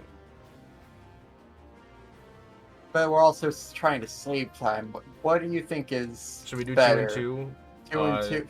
2 and 2 split up is with the probably... earring. That's probably the safest, right? Oh boy. Always split the party, especially when Split the we get to actual party. tense situations. Party. It's never gonna fun. Sure. Alright. Alright, then who wants to go with me and who wants to go with Gal? Who has the earrings? This will be The relevant. two of us. Okay. Okay, awesome. We need to save time. This is an owl a bad idea. There's 4 here, so like it might even expect us to go each individually elsewhere. Yeah. But that sounds like a horrible idea. That sounds like potentially dangerous. Yeah. We don't do that. No. Well, okay. Alright, well, I'll be ready over here. Okay. Maybe I should go with you, Gallet, because or Bushel, because Alok and I's skill sets overlap somewhat. Yeah. So it might be helpful to. Yeah, let's go. Okay, you're going up there, and the other 2 of you are going to the top left. Which one do you want to go to, Ruby? Which one calls to you? Oh, the top left. Yeah? Okay. Top All right. left. On 3, we all go. This is- 1, Okay. 3. Wait, okay. Okay. Are we dead? Did we just TPK? Gallet Yes. and Suma, you feel yourselves falling from a height. Boom, and eventually you land with a splash as you land on top of a large lily pad in a small indoor pond. I'm going to... Oh, God. Put you there. You are on the right side of the map, if you can see that. Oh, I had to zoom out a lot. If you hold You shift guys navigating? thing, you One can sec. drag us. Oh my gosh. It's dark in Land here.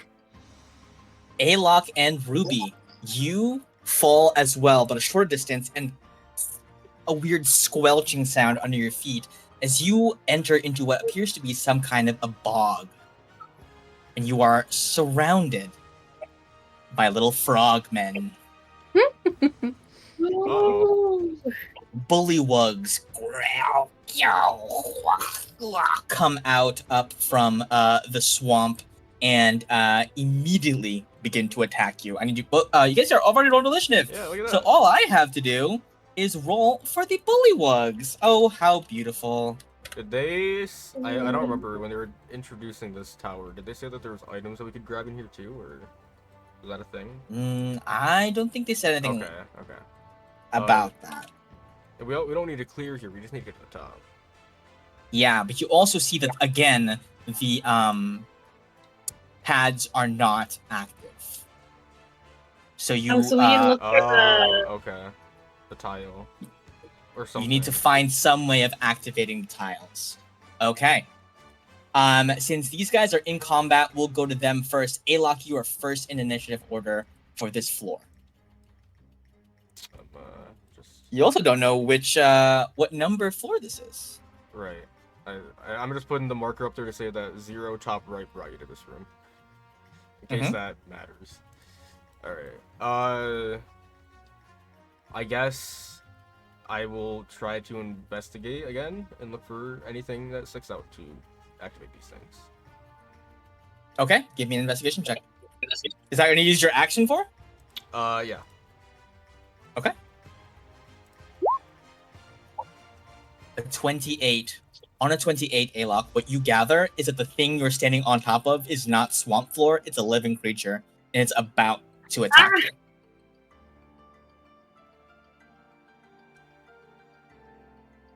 Hey, Ruby, what do you get from that? What do we extrapolate from that information? Do we... Does that mean we need to kill the thing, and then once we kill the thing, there's gonna be a... I don't know, I could do Thunder Wave. Does that hit the ground? Sure, then... yeah, I'm sure that'll hit it. Maybe we'll make or it... could... Yeah. We'll push it back, too, who knows? Do we think it likes water? I could... take away all the water. I think you damage it however your heart desires. We said it's like a bog. I feel like bogs need water. Do you think we can Can maybe we can get through by making it happy? Maybe it's just upset. No. Well, No. yeah, This might be very interesting. I definitely didn't think you'd split up. We'll see what happens. We gotta keep the ball rolling, okay? Yeah.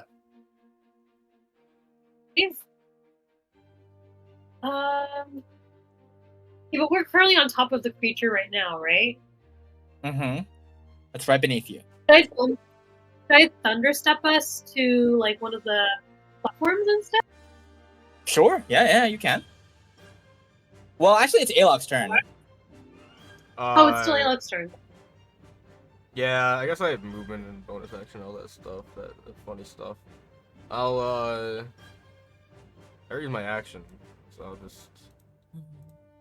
I'll just, you know, I guess I can move there. My bonus action, I don't think I really have anything for my bonus action. I think that's it. Okay, that's it. On initiative count 15, Ruby, you feel the ground shift beneath you. You are shunted up and struck as a shambling mound rises up out of the bog. Just like, beneath us.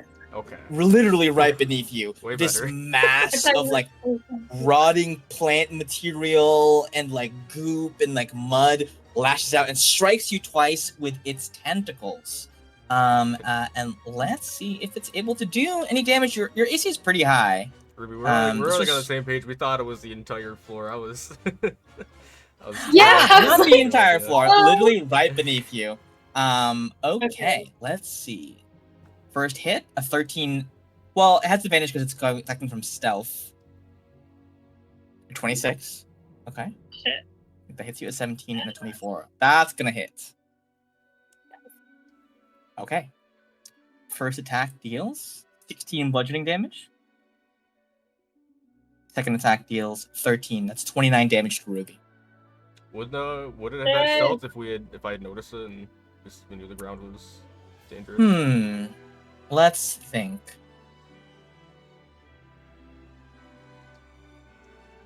I'm gonna say you still don't see it.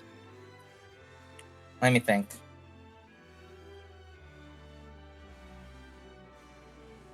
You know what? I'll be nice and say yes. You technically didn't know exactly where it was. Ruby still couldn't see it, but I'm gonna say she's aware enough that it's underneath her that it would not have had advantage. We'll say that. Does a 17 hit you, Ruby? No. Okay, then 2 misses. Lashes out. Nothing finds purchase there. That will be the first group of bullywugs' turn. These northern bullywugs are gonna go for A-Lock. Sorry, you guys are on the bench for a second. As these guys are all gonna go for A-Lock. This one rocks up this way. This one here. This one here. Does this one have movement? Not quite. This one goes up to here. And this one's gonna go towards Ruby. Luckily, Ruby's very tanky. Okay, A-Lock. There's gonna be a lot of attacks coming your way. But these guys don't hit that hard. First attack crits. No. But luckily it's only 7 damage. I'll uncanny dodge. Uncanny dodge that one. Okay, half to 3. Then goes at you with its spear. 17. Misses. Misses. Okay. Next one takes 2 attacks. 19 hits. Just hits. Just hits. 4 bludgeoning damage. Plus the spear attack. 20 hits. 7 piercing damage. Another 2. Nat 1. And a 22. Okay. 6. So all in total, I think that's 13, 17, plus 3. 20 damage to you, A-Lock. Okay. How you That's looking those- there? I've been better. Next group of bullywugs are gonna go for Ruby this time. Again.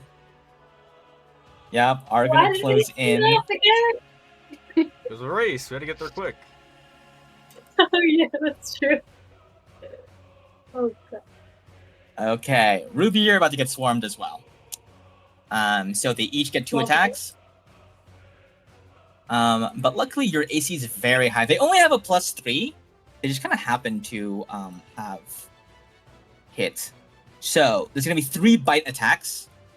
1, 2, 3. Does a 21 hit? Yes, it does. That does 5 bludgeoning damage. And then 3 spear attacks. 1, 2, 3. I think none of those hit, right? Yeah. Okay, none of those hit. Okay. Now it's your turn, Ruby. I think I should thunderstep out of here. Okay, cool. Yeah. Where are you don't going to step to? I guess I could go to you, Ayla. You need healing, I guess? Or We need to kill these things. like what? We need to kill these things before anything else. Okay, unless I get like super low. Should I go somewhere else and divert them then? It doesn't hurt to be near each other. It's up to you. I will thunderstep though. And I think I can make it to the one in the 22 corner. damage. Okay. That is within 10 feet of you. That hits basically all of the bullywugs on top of you, plus the shambling mound. And that just kills the bullywugs. Even if they saved half damage, they have 11 hit points, so they just die instantly. So Yeah. boom, boom, boom, instantly gone. Also, I think you did take damage there, Ruby. I believe you took 5. Yeah. Yes, I'm sorry. I just Yeah, no, it's all good. And the mound is gonna make a con save. 15 saves exactly, so we'll take 11 damage. Okay, great. Perfect. Okay, we now cut across to the very idyllic lily pad chamber filled with water. Let's actually just stop the combat music really fast. You guys are sitting there. It's nice and calm. You don't know what's going on in the other chamber. It's probably fine. What you will note, though, is that the platforms are submerged underneath the water. You can see where they are. You can also see from this distance they are not lit up. I'll take out my little drift globe so I can see a little bit better.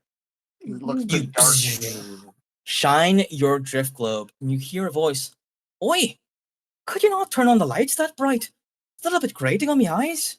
And Oh, you watch as a little sprite, a little pixie, Oh my appears, like kind of like crawls up from underneath the lily pad and like flutters about.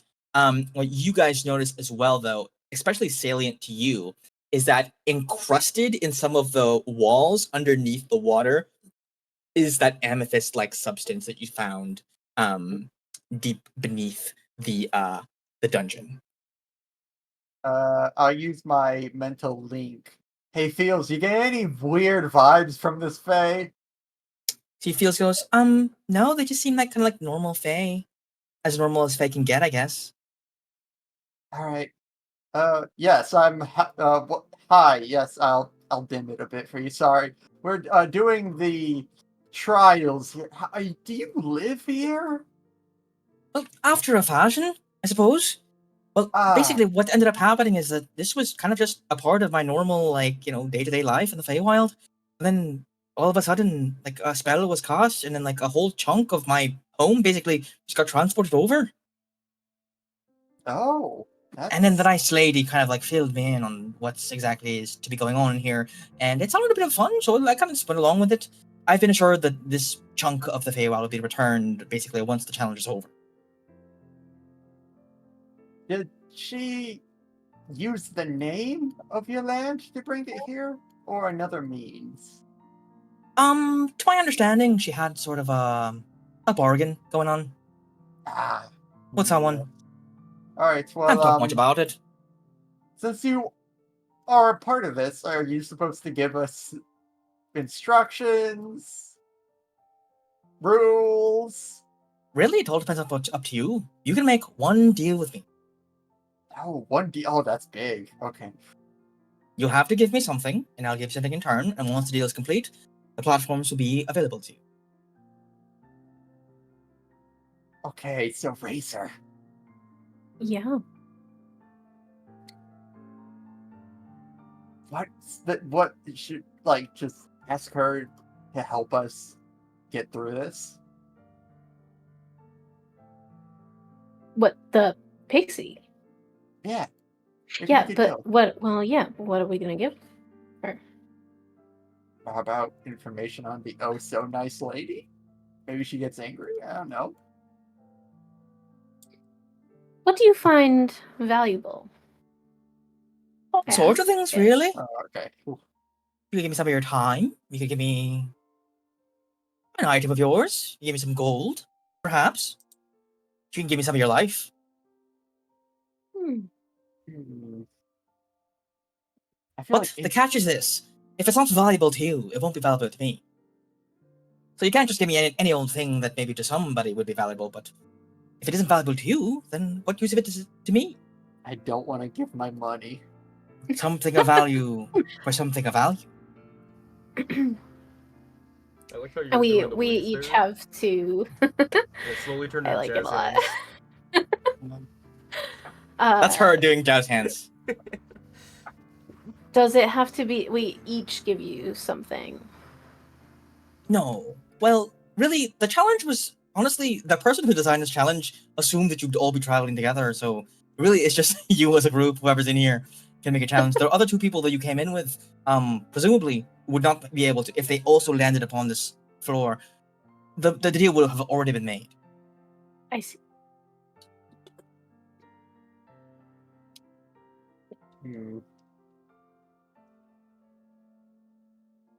But one of us is going to have to give up something we value. Now, Yes. I will say that Should we?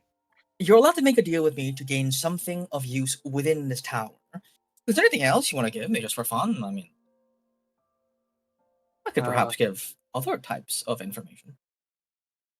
But with respect to the challenge, for example, I could tell you one of the rules that the platforms operate under. That would be pretty helpful. I could also tell you which floor this is. Oh, crud. What, a different floor? I could tell you which sequence of these platforms you ought to take in order to get back to your friends. There's a sequence. Oh God, this is so much. What do I value but value less? Okay, as you guys puzzle that over, I'm gonna cut Wait, back hold to... on. Okay, I know okay. she'll. I know she'll probably say no, but I'm pretty sure I still have it in my bag. I bring out Rotwood's arm, or like no, there's. I have some dead Warforged. No, it's from Rotwood. The Warforged arm from Rotwood. Would this get me anything? The way that you're offering that to me, I can tell that you don't actually value that thing. Well, I have some value, like some, but it's also something I can just get rid of. Yeah, the whole thing when you're saying it's something you can get rid of, that sort of negates. I gotta get rid of this arm somewhere. I'll put it back in. All right. When she says, by the way, you can also give up some of your energy. And You what can do give up say? half of your hit points. Gee, that's. I mean, okay, if we were to go with that route, who would be even the better? Like, you have less to give, but that means you need it more. I do have less. I do have a healing cloak, however. That's true. How much Call it money cancer. do you have? Not that much, but well, I don't know, like 1,000. But I can tell you now, I don't value it enough that I think it'll count for these purposes. All But right. So, okay, hear me out. You give me that money, and then when I give it, it will still hurt. No, It will. It will. I do have technically- something. I do have something. But I think this one I'm just going to use to activate the platforms, just so that we have a baseline. The platforms activate no matter what, once you make the bargain. Does it have to be like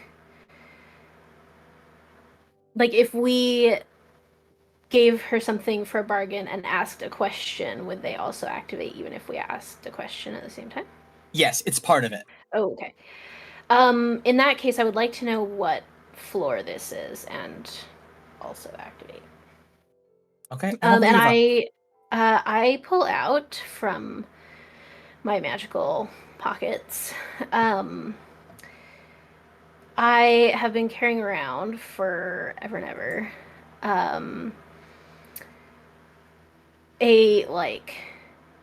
a hairpin that was Suli's. That was something that I kept from her. It was like the flower that was on it was the same kind of flower that we said that we were going to pick together, and I've been holding on to it to give it back to her when I next saw her, but I'll hand it over. You see, she examines it. And she says, "'Tis a pretty thing you offer me."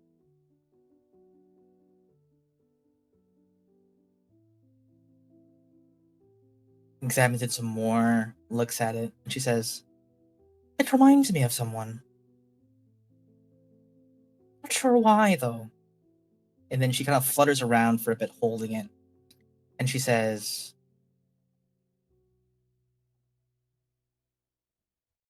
"It's almost enough. If you give me a little bit more of your life energy, I'll take it." What if I give you... And with that implication, she's not saying half. She's saying a small amount of it. What if instead of life energy, I gave you some of my arcane energy and sacrificed a spell slot? I'll take that as well. Yeah. What amount of spell slots will you give?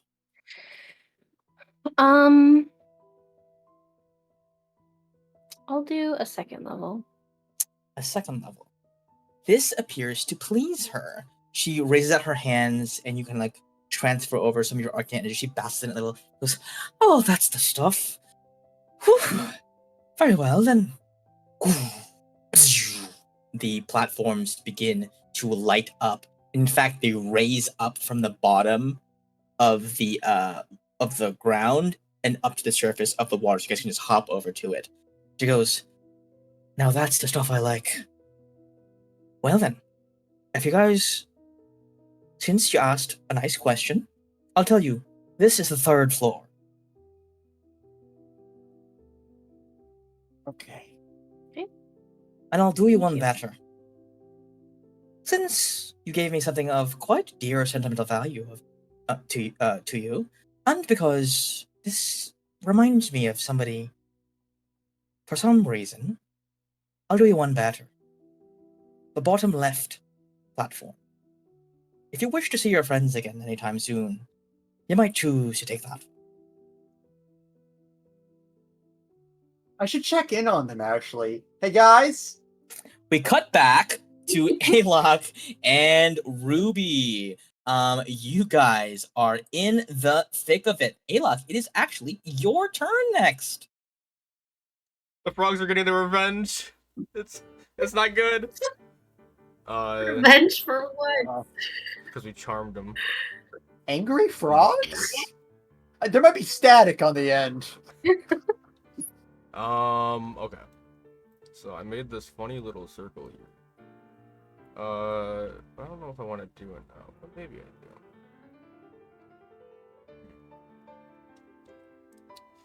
God, I had all that time to think, and I was just so entranced by the talking. I'm sorry. Yeah, my Irish accent was simply too good. Yeah.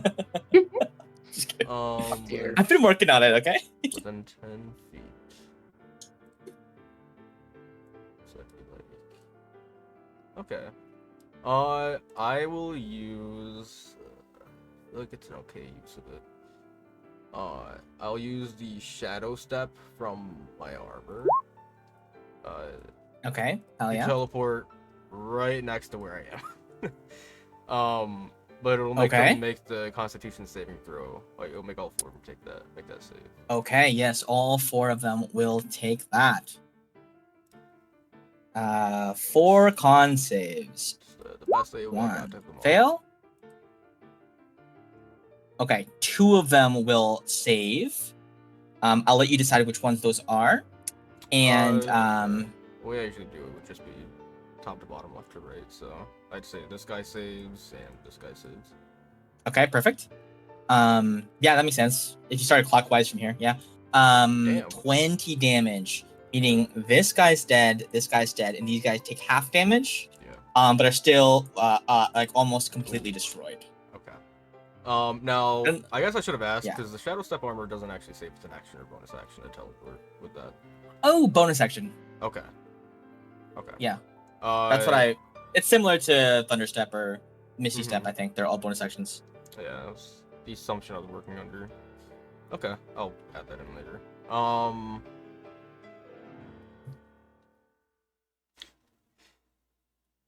I don't know, Ruby. What do you got? What do you got to deal with the rest of what we're looking at here?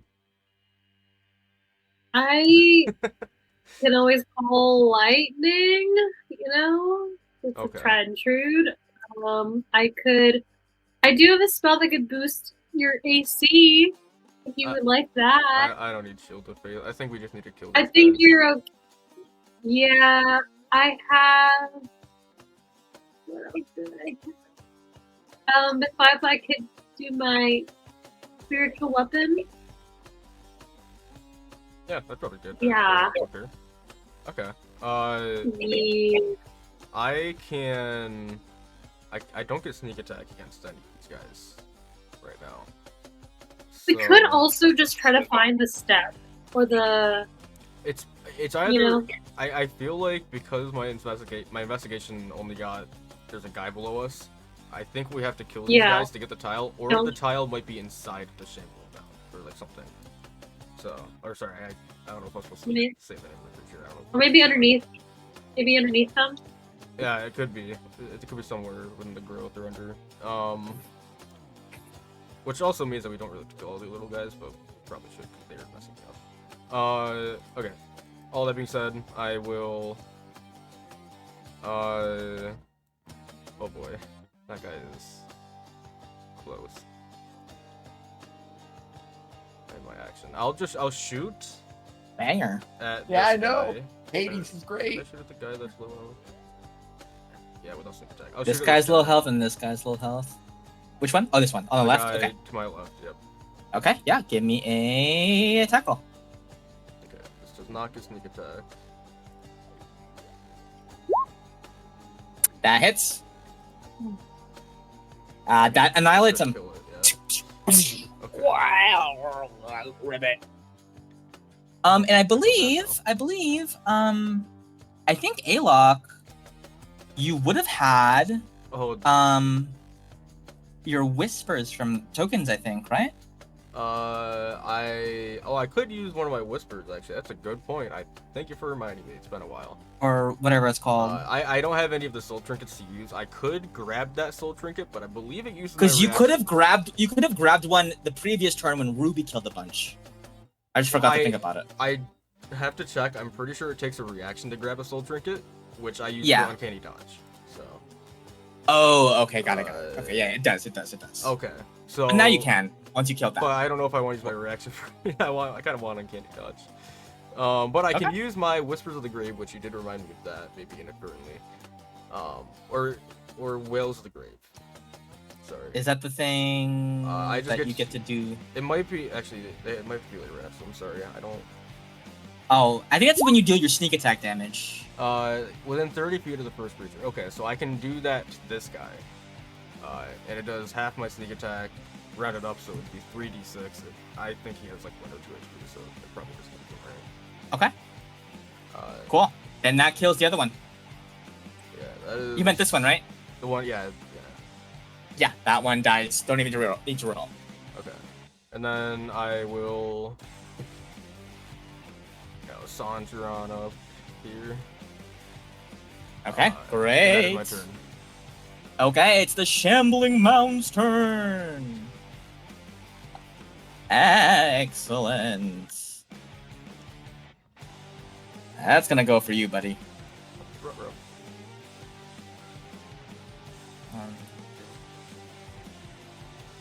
4? Is that as far as you can go? Wait, this here? Oh, wait, here? If you click on my hit X, it'll show you where it goes. I see. Okay, wait. Then maybe it wouldn't do that. It can get to Ruby, I think. Yeah, much better. Okay. Goes Alright. up to Ruby. Sorry, Ruby. I moved so it would go for it.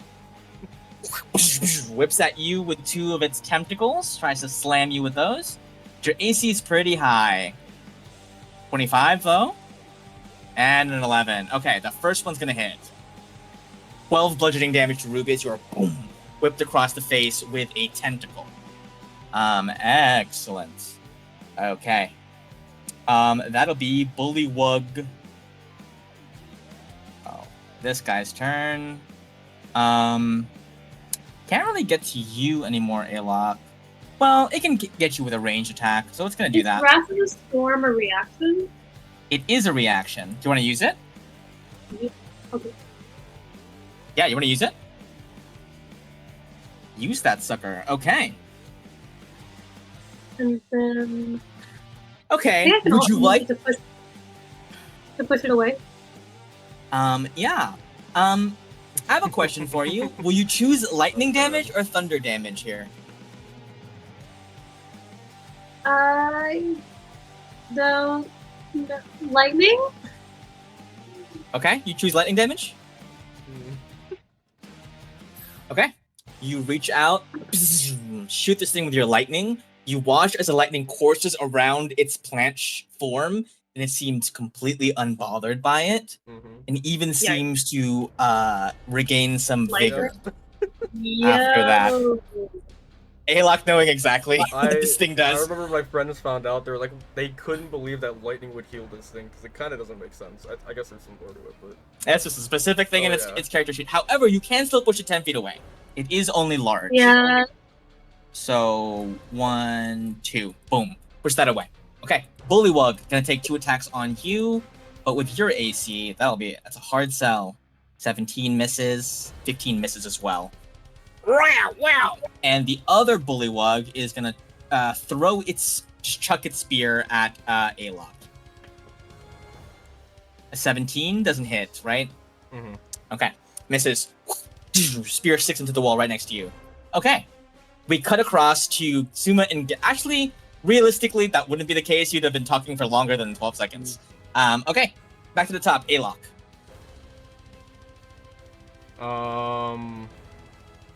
Gee. Quite the predicament, huh?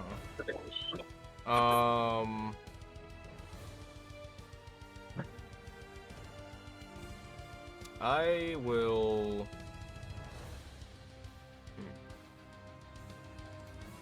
I guess shoot at this one.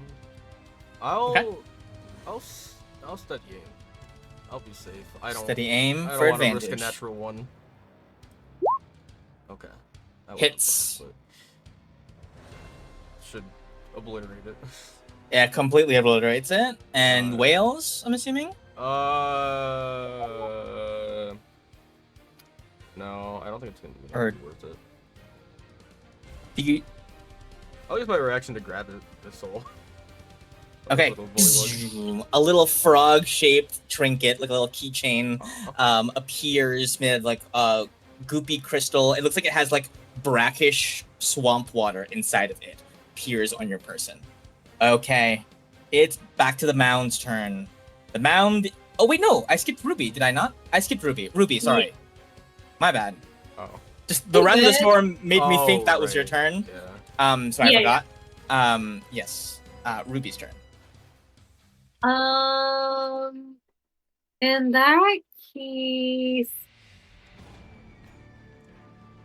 should I do?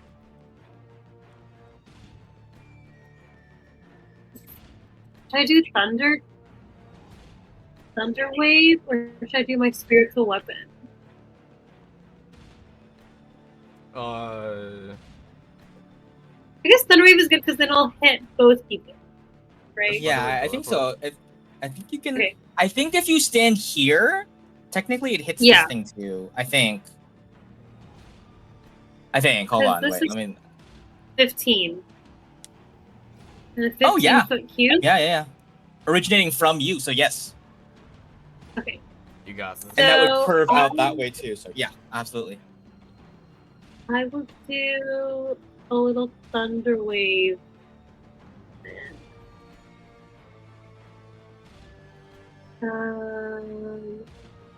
I cast this at a higher level. Okay. DC 15 save, 16 thunder damage. The Bullywug will go first. If it fails, it's destroyed. But it does save. Oh my god, that's max damage too. Okay. 16 damage, half to 8. It lives with 3 HP. The Shambling Mound will attempt to save. 17, it saves as well. The tail is 8 damage, but you'll note that the thunder damage is not lightning. It does not get healed. This guy stays in place. Alok is, however, too far away to benefit from your Stormhammer's secondary effect. What is that? But- Just so I know for the future. Stormhammer's effect is each time Ruby deals thunder or lightning damage with a spell, she may grant an ally within 30 feet 1d8 temporary hit points. Okay. But you're not within 30 feet. Mhm. So, okay. Then that's Ruby's turn. Anything with your bonus action, Ruby, cantrip-wise? I don't think so. If you want to move, you can as well. Um, I'll be blurry. I think I will stay put. Okay. Yeah, I think I'm good. Okay. Then we did Alok's turn just now. It's back to the mound. The mound is going to close the gap again and try to whack you twice again. Misses. 19 hits or misses? Misses. Misses. Both misses. Ooh, 2 whiffs. We go back down to... Oh, it'll be this Bullywug's turn again. It's going to lash out at you once more. With its Bite Spear combo. Misses. Misses. Nice, Okay, Ruby. cool. +3 is not enough for these guys to hit you. Back to you, Ruby. Oh, it's my turn again? Yep. Because we did Alok's turn early. On accident. Oh, okay. Gotcha. Then I guess I could do Thunderwave again, try to finish off that Bullywug. Okay, Or go should for I it. do... Yeah. Okay. Did they I will mention cast anything? Sorry, did they mention that we were gonna get a rest after this tower before the next event? Did they mention that? at Yeah, all? yeah. It's the next Okay. day. Use whatever you want. Okay. Okay, that's 19 damage. This Bullywug does not even need to roll a con save. It gets obliterated in one burst. The Shambling Mound's turn makes a con save. Ooh, Nat 1 takes 19 thunder damage nice. and gets yeeted back another 10 feet. The other Bullywug gets yeeted back as its corpse and sinks into the bog. Okay.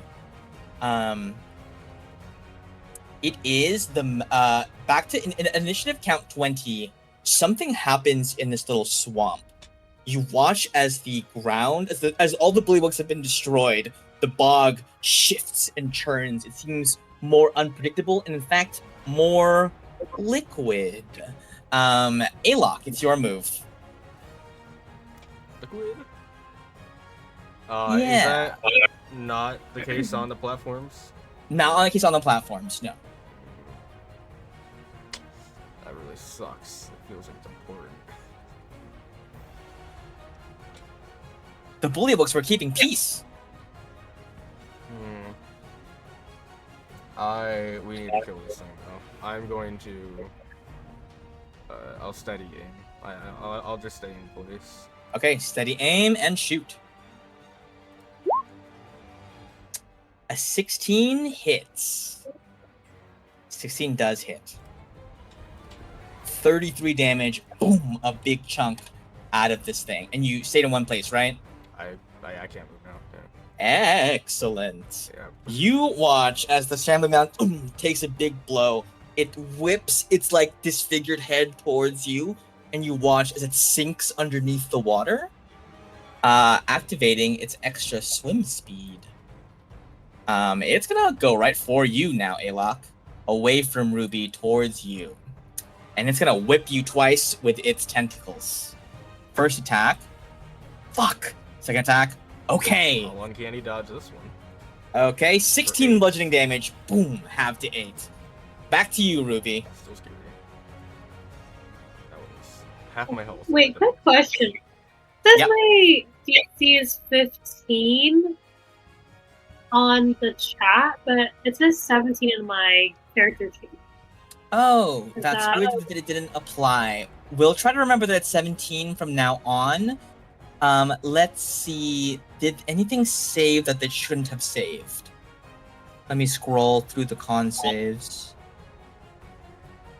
No, the Bullywug rolled a 20 and the Shambling Mound rolled a 17 last time. And So they failed this time, so it like it would have happened the same way. Okay. But I'm not sure why it's not pulling the correct number there. That's weird. I'll try to look into that while you take your turn. Okay. He's so far from me now. I guess I'll get closer. I can't go that far though.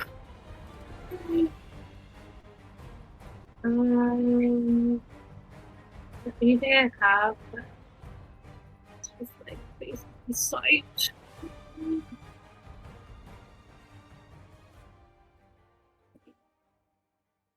I guess I could Sacred Flame him. Sure, yeah. Okay. Let's do I believe you're also in range to summon spiritual weapon like on top of him, and then, or move it towards him as well. Okay. So you can do Maybe both. I'll do that. You can do both. Right. Yeah. Okay, so Dex save. Fails it miserably, 12 radiant damage. Okay, and then spiritual weapon. We're just gonna summon a little mace for you right now.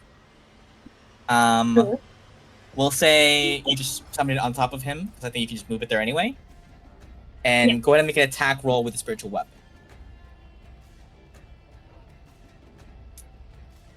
26 hits, another 11 force damage. Okay, this thing's almost dead. Okay. Ruby, any movement? Since I have the spiritual weapon, I think I'll just stay where I am. Okay, perfect. We go back to you, Alok. Oh boy. We sure are back to me. Is it within 5 feet of me or no? It is not. It's within 10 feet of you. Okay. But it attacked you from 10 feet away. Right. I gave it a little extra. Oh, maybe I should have moved. No, it's fine. It actually helps me because I don't get disadvantage on my attack. Okay. Right? Is it well? Oh, you want to move, Ruby? I was thinking I could check to see the space where he was before and see if the panel underneath him was the one. That might take an action though. Yeah, We're but I close would to just killing like it. move. Okay. Yeah. Yeah, if you want. It might be helpful if we go Nice. together here. So Maybe I could dash over. Ruby, give me an athletics check. oh, On an 11, the swamp has become a little bit more disturbed and difficult to walk through. Your movement speed is halved in the swamp. So getting here takes 10 feet basically, instead of 5. Then 20 will get you here.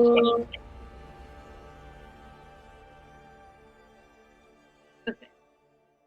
Then maybe I'll move just right there then. I think that's- Okay. Then what is your move, Alok?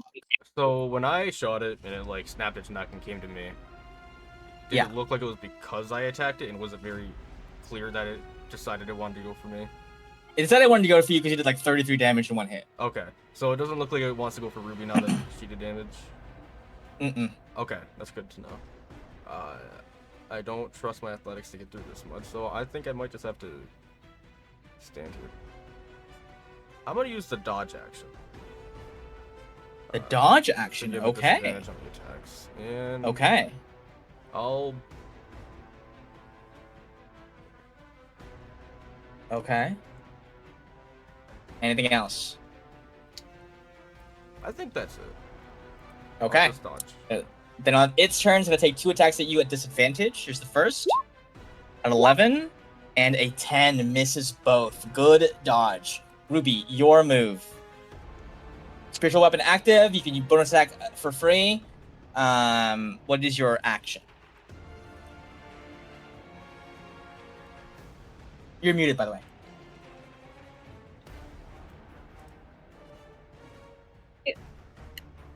Can I do spiritual weapon and then also investigate? See if I can see the panel. Sure. Give me an investigation check or a perception. I will do.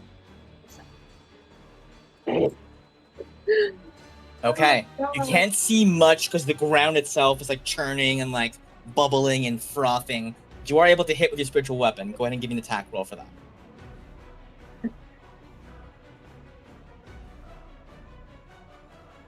That certainly hits. 8 damage. Taking it, whittling it down. At this point, I would like to cut over to Suma and Gallet. Suma and Gallet, you know you're on floor 3. The pixie told you that. By the way, if you want to go see your friends, you might want to take the bottom left. Yeah, let's go. I heard something about frogs. Okay. Okay. You go to the bottom left, and you arrive. Oh my god. Back in your original. In the original room. Hold on as I grab Gallets. There we go. You arrive in the original room you were in. Floor 0? Floor 0. Alright. Then let's go to top left. Top left. Okay. We will resolve that in a second as we got back to Alok's turn. Alok, it is your move. I might be able to kill it, but I would take a lot of damage. I think it's better just to dodge.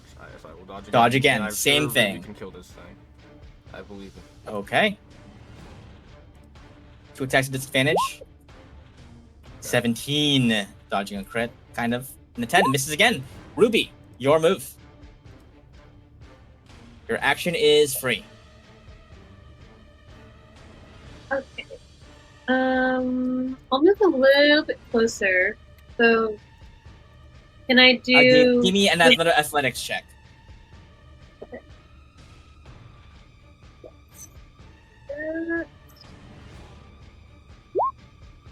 15, you were able to move through it normally as you power through. I will go.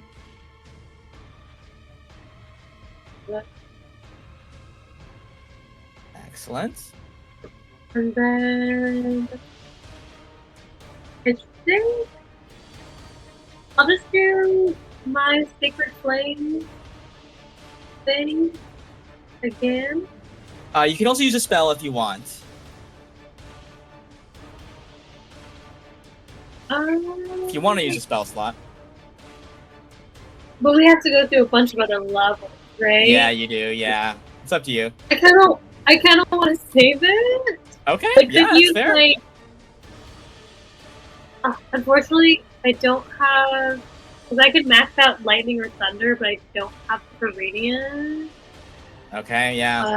I think if you just do a little bit of damage with your spiritual weapon and your sacred flame, I should. Yeah, that's on my turn. okay. That's what I was gonna do. Okay, cool. Then I will Sacred Flame again. Ooh, Fails it. nice. That's 12 damage, and you get a whack with your spiritual weapon again as well. You've been rolling really high with that as well. Still here. Another 8 damage. It is very, very hurt. Alok, you're practiced with your bow. You know it's Almost well there. within the normal range for your weapon. What was that about? What? It's your turn. It looks well within the range of what usually your weapon does. Oh, damage. damage-wise, yeah. I'm gonna advantage, or I'll steady aim, and Yeah. I'll shoot. I should have had it go closer. I didn't know why I didn't do that, but I already didn't do that, so. It's fine. Bonk. Hits. Bonk. And I'm sure 24 damage. As this thing falls, you watch this thing kind of like starts falling apart, like the enchantment, like the magic that's holding it together, the forces of nature holding it together begin to fall apart, and you spy, engulfed inside of its body, a corpse holding something, as Gallet and Suma apparate in the middle of the room, plopping into the dank mud and wet bog of this swamp. The shambling mound disanimates a single corpse at its kind of like is covered in plant matter, but it's holding a sign in its skeletal hands, having been digested by this thing. The sign says, "This is floor number 2," and the platforms light up. And I think, as it is already 11:03, I think that's where we're gonna end this session. All right. Okay. Wow. Alrighty. Great. The third floor was She said top. floor So 2, the right? highest we got was floor 3. Yup. Floor 2 and floor 3. Okay. There you go. Excellent. Yeah, that was fun. I definitely did not mean for you guys to split up, but it worked out. It's not your fault. It was all good. I did think about it. mean- I was worried a little bit. I was like, oh shit, what if they each take a different one? We're It's in not a gonna work. race. And I'm like, if it happens, it happens, kind of. Yeah. You guys did a lot this session. Yeah. Yeah, that was We all. got some stuff was all going. good. I initially planned for it to mostly be the trial, but then you guys wanted to explore around the castle, which makes sense. So it was actually nice that we got to do a little bit more with the Ravenhall students, figuring out what they're kind of about and talking to them a little bit. But yes, next session I think will be mostly going through this tower and you guys figuring out how these platforms work. Yeah, I think I'm rather excited. Oh, I'm just excited for finding out what the method is to the platforms. Yeah. Like, we went to the Oh, floor cool. from top right, and the top right was able to go back to the floor 0 from bottom left. So now the question is, does bottom left mean go down to floor 0? Does it mean subtract 3? If we go to floor 0 on the first floor, I mean 0 floor, will that bring us to floor 1? I think it might bring us to floor 1, but we'll see. Yeah, Also- it is. Yeah, go ahead. I was gonna say it's weird that we fell down even though we went up a level, right? That's maybe a bit weird. We also fell, Why'd you say it so like that? that's. Yeah. It just teleports you a Well, little well- bit above.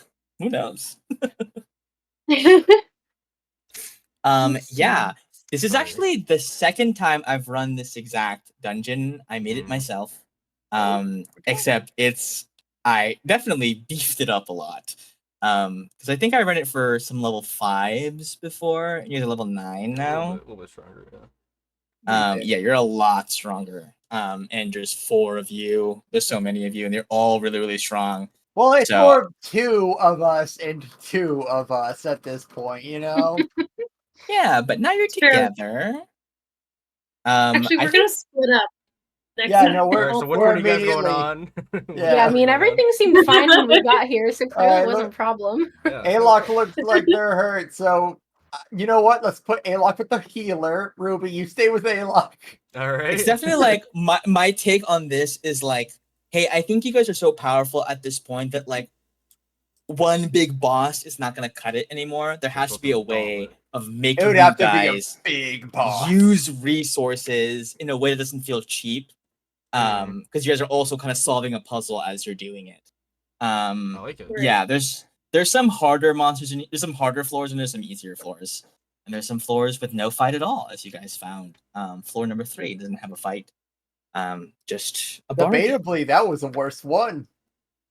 I'm sure floor 2 was the worst fight in this I can't tower. imagine the one that giving you up guys that had. hairpin felt great.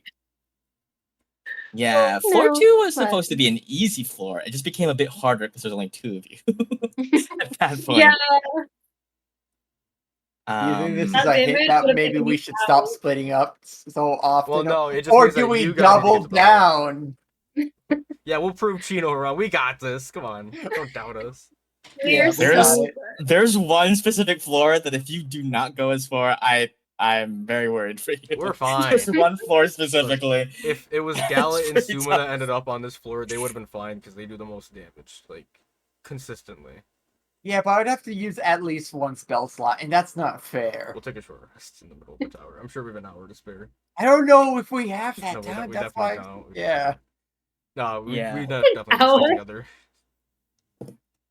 Oh well. You know what? This is a good lesson for all of us. I think we all paid equally. You, HP and spells. Suma giving away something precious to her and a spell slot. And me, I've been leading you all. And what'd you lose with that? You lost. What's that mean about us? My time! Oh. So all Incredible. equally. Mm-hmm. Yeah. Well, thank you guys for playing. I hope you guys had fun. And I'll see you guys all next time. I'm so excited to keep running this dungeon. It's a really fun one. Oh, yeah. Oh yeah, I'm Um, excited. I'm very excited. there's a lot of variety of like different environments you get to fight in a way that doesn't feel cheap.